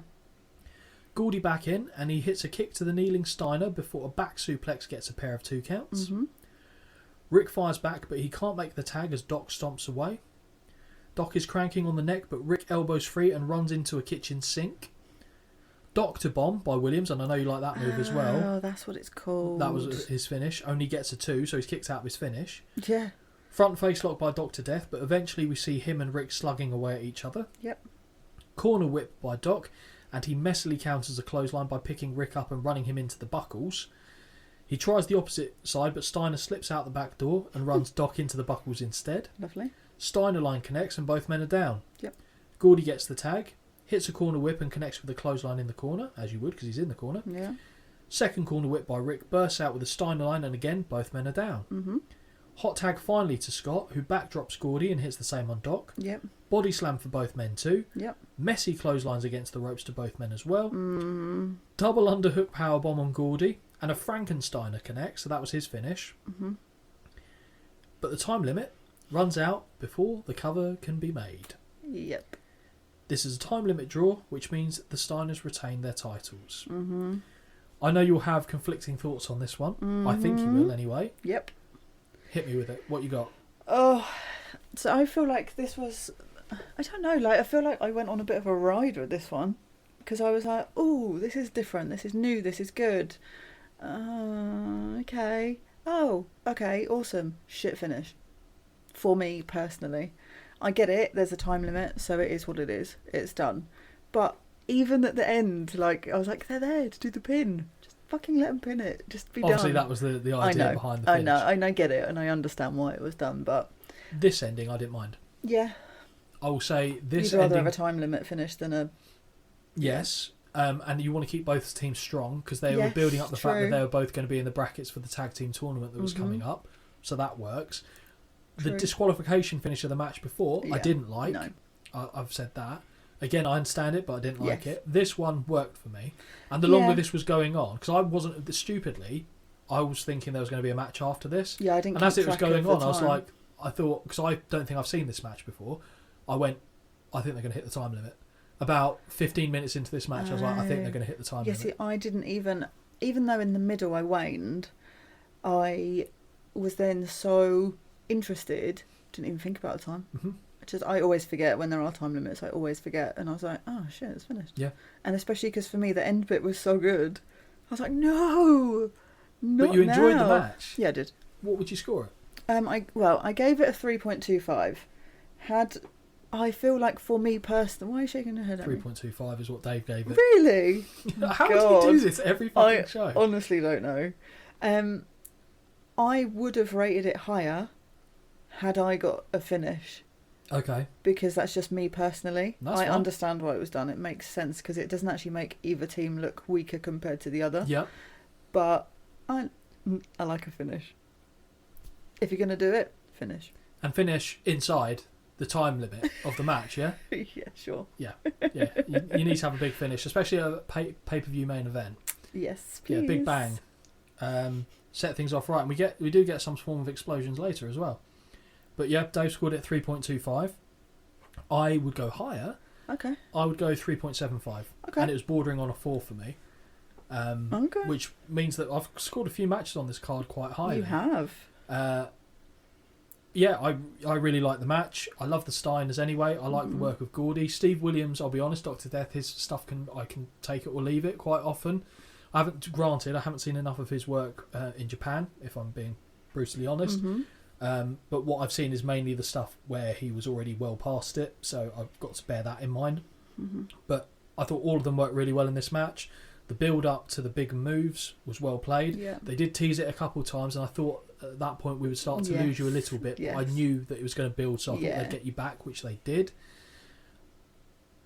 We haven't finished the show, so sorry. I should go into the next part of it because it should have really finished there. To be fair, they didn't need this last bit. So we've got Schiavone and Bischoff. The two men very briefly recap the show before shilling the upcoming show again. Of course. JR and Jess now discuss the event too and upcoming events as well before saying goodbye, and the fireworks begin and the credits roll. Yeah. Credits is weird. Yeah, it's Seeing odd, that isn't in a it? wrestling show, it's like a family, not family feuds, but like a sitcom just ending. Odd. I enjoyed the show. I'll give you my thoughts and then because I think your thoughts will be more interesting to the people listening because they'll probably know that I will have enjoyed this. And I did enjoy this. If I'm scoring it out of 10, I'm probably at 7.5, and I would have gone higher had it not been for the bikini stuff I didn't need. It was just not because it's like, oh, it's misogynistic. No. It just wasn't interesting. No. I didn't find it interesting. It was a filler. The co-main event was a bit of a downer. Like I said, the in-ring stuff was fine, but I didn't feel like it fit in the show overall.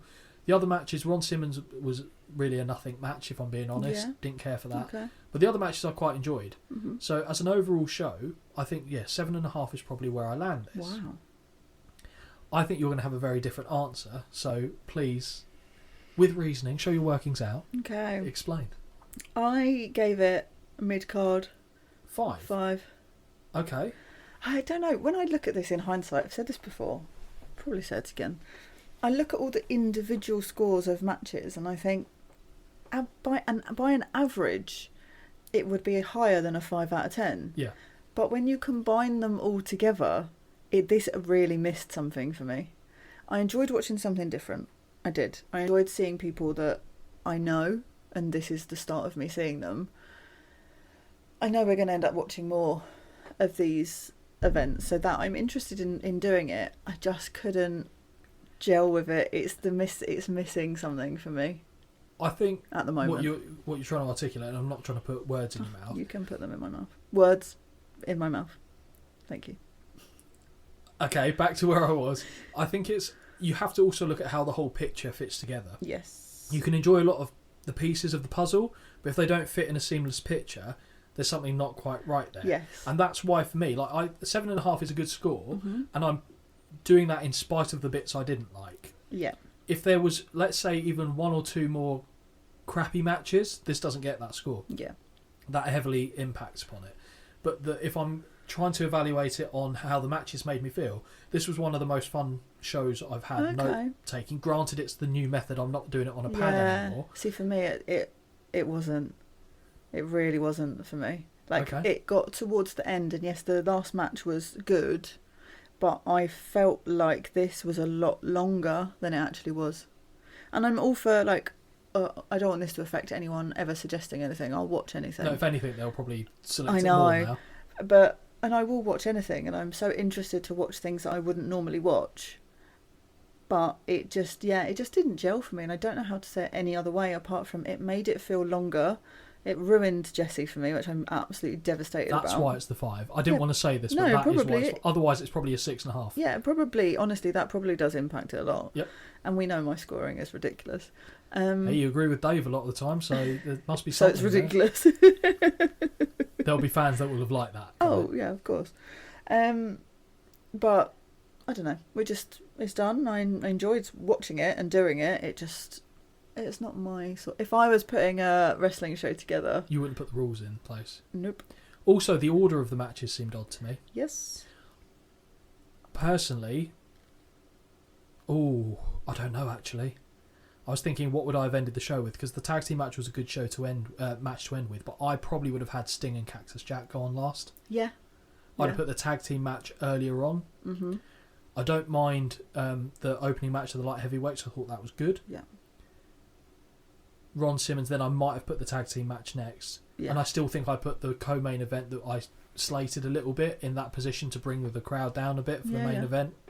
I think, So I think the order was a bit strange, but overall, I enjoyed the show. I know there's better WCW shows out there for sure.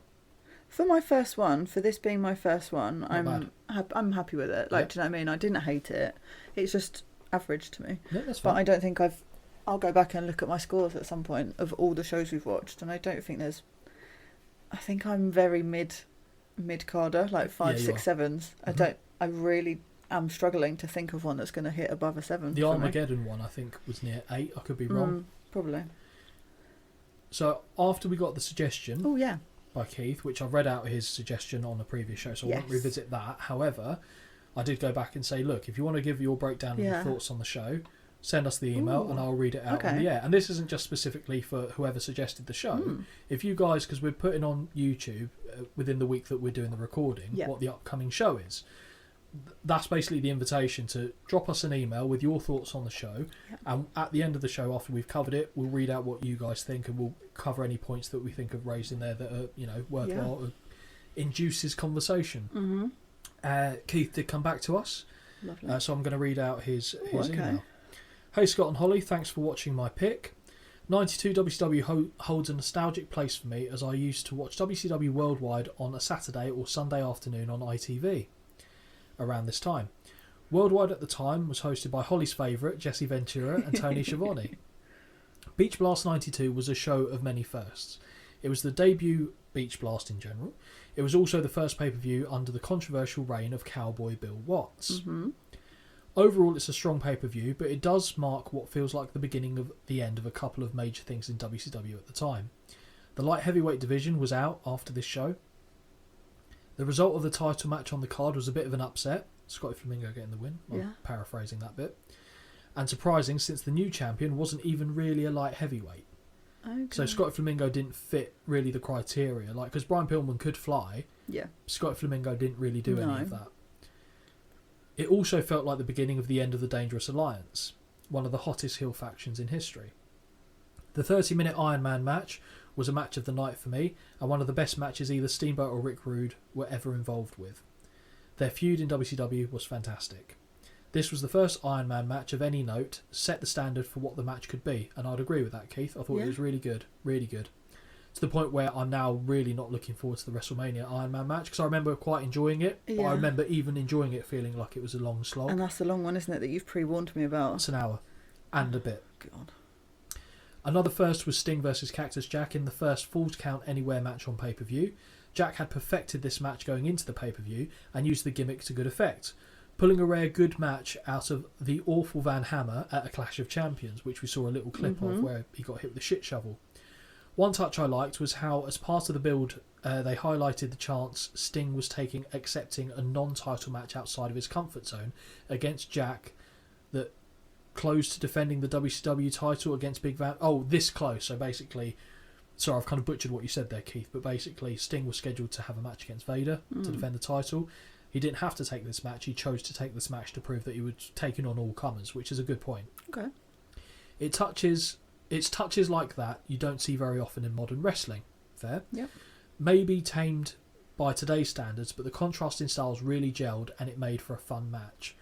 He's Agree. right. Yeah, agree. He's right. Sting has never been one of my favourite in-ring wrestlers. That's not to say he's bad, but I've just not been overly won over by a lot of what he does. But what he does tends to be fine. I don't have an issue with it. But Cactus bringing the crazy out of him a little bit because he has to contend with this madman. Really engaging. Really engaging. The Steiners versus Dr. Death and Terry Gordy had a big match feel. I'll agree with that. Yeah. Though was maybe a bit overshadowed by what had led up to it because we'd already had the Iron Man, the Falls Count Anywhere match. It was a legit feud though with two of the toughest and best wrestling teams at the time. Again, no arguments from me. It's funny that Ron Simmons features in a filler match against Terry Taylor since WCW had big plans for Simmons in the coming months. Yeah. I won't spoil what that is because we probably will see that show at some point. Oh, okay. The bikini contest was silly, but entertaining, with not for the first time Jesse stealing the segments. Yep. And someone stealing his modesty. Oh, and Medusa is the first lady of WCW, so I'm assuming that was the result that came through on the phone lines afterwards. Right. Or he's parodying what Jesse actually did in that segment. Hope you enjoyed the show. All the best, Keith. That's solid email, that. It's also interesting to hear someone else's perspective bar you and I. Yeah, I agree, because then it kind of creates topics of conversation. But to be fair, a lot of what Keith says, solid. I agree with. Yeah. I'll be honest, smashing the shit out of it. I wasn't paying attention. I will be honest, I didn't find the bikini thing entertaining even. No. It was just filler. It is just a filler, isn't it? But which is fine. Like you can't have banger after banger, so to speak. So I understand why they put that kind of stuff there. Just I wasn't interested by it in all honesty. Even if you get to see the half naked pretty ladies, didn't offer enough from my perspective. But yeah, didn't offer enough. No, do you know what I mean? No, I know exactly what you mean. From an entertainment perspective, they offered physically skin-wise enough. If it's entertaining, it's fine. But also at this point, it's especially when you can specifically tell that one person that's involved in it doesn't really want to do it either. Yeah, I don't know. It's a bit like... okay. I'll be shocked if she did want to do that. Yeah. I think it was obvious. I mean, don't get me wrong. I know she's playing a character. I get that as well. But I believe that she was not happy doing that. Yes. We'll have to ask her someday. That pretty much brings us to the end of the show, apart from the usual bits and pieces. Yes. The social media, Holly, if you wouldn't care. If you wouldn't care. If I wouldn't care. If you wouldn't care to divulge. The email address, if you've got, as Scott said, if you've got any opinions, views, write-ups for shows that we're doing, send them over, wintwicepod@gmail.com. Instagram, TikTok, YouTube are all Win Twice Pod. There is someone that has commented on one of our YouTube videos, and I really want them to request a show because I really feel like they've got my back. And it's the guy, I can't remember his username handle, but it's the guy that agrees with me on the Hardys being epic in that early era. I'll be honest, I don't think he's actually much of a wrestling fan. I think he happened to stop. Oh, okay, well, he's probably not going to hear I want him to request a show. Jesus Christ, she's not demanding, Give me a good, Attitude Era Hardys, fest. Well, without any... Please. Without any suggestions, apart from the next one, we'll find an Attitude Era show for that. Thank you. Which brings us on to the next point. We're obviously going back to the march through the WrestleManias, going to WrestleMania 8. Making good progress with that, though. But hopefully everyone has enjoyed a first trip into the land of WCW. Yes. I've enjoyed myself. I assume you have, Holly? Always. Good. So thank you very much for listening. I hope you had a wonderful time, and we'll join in for the next one. Until then, bye. Bye.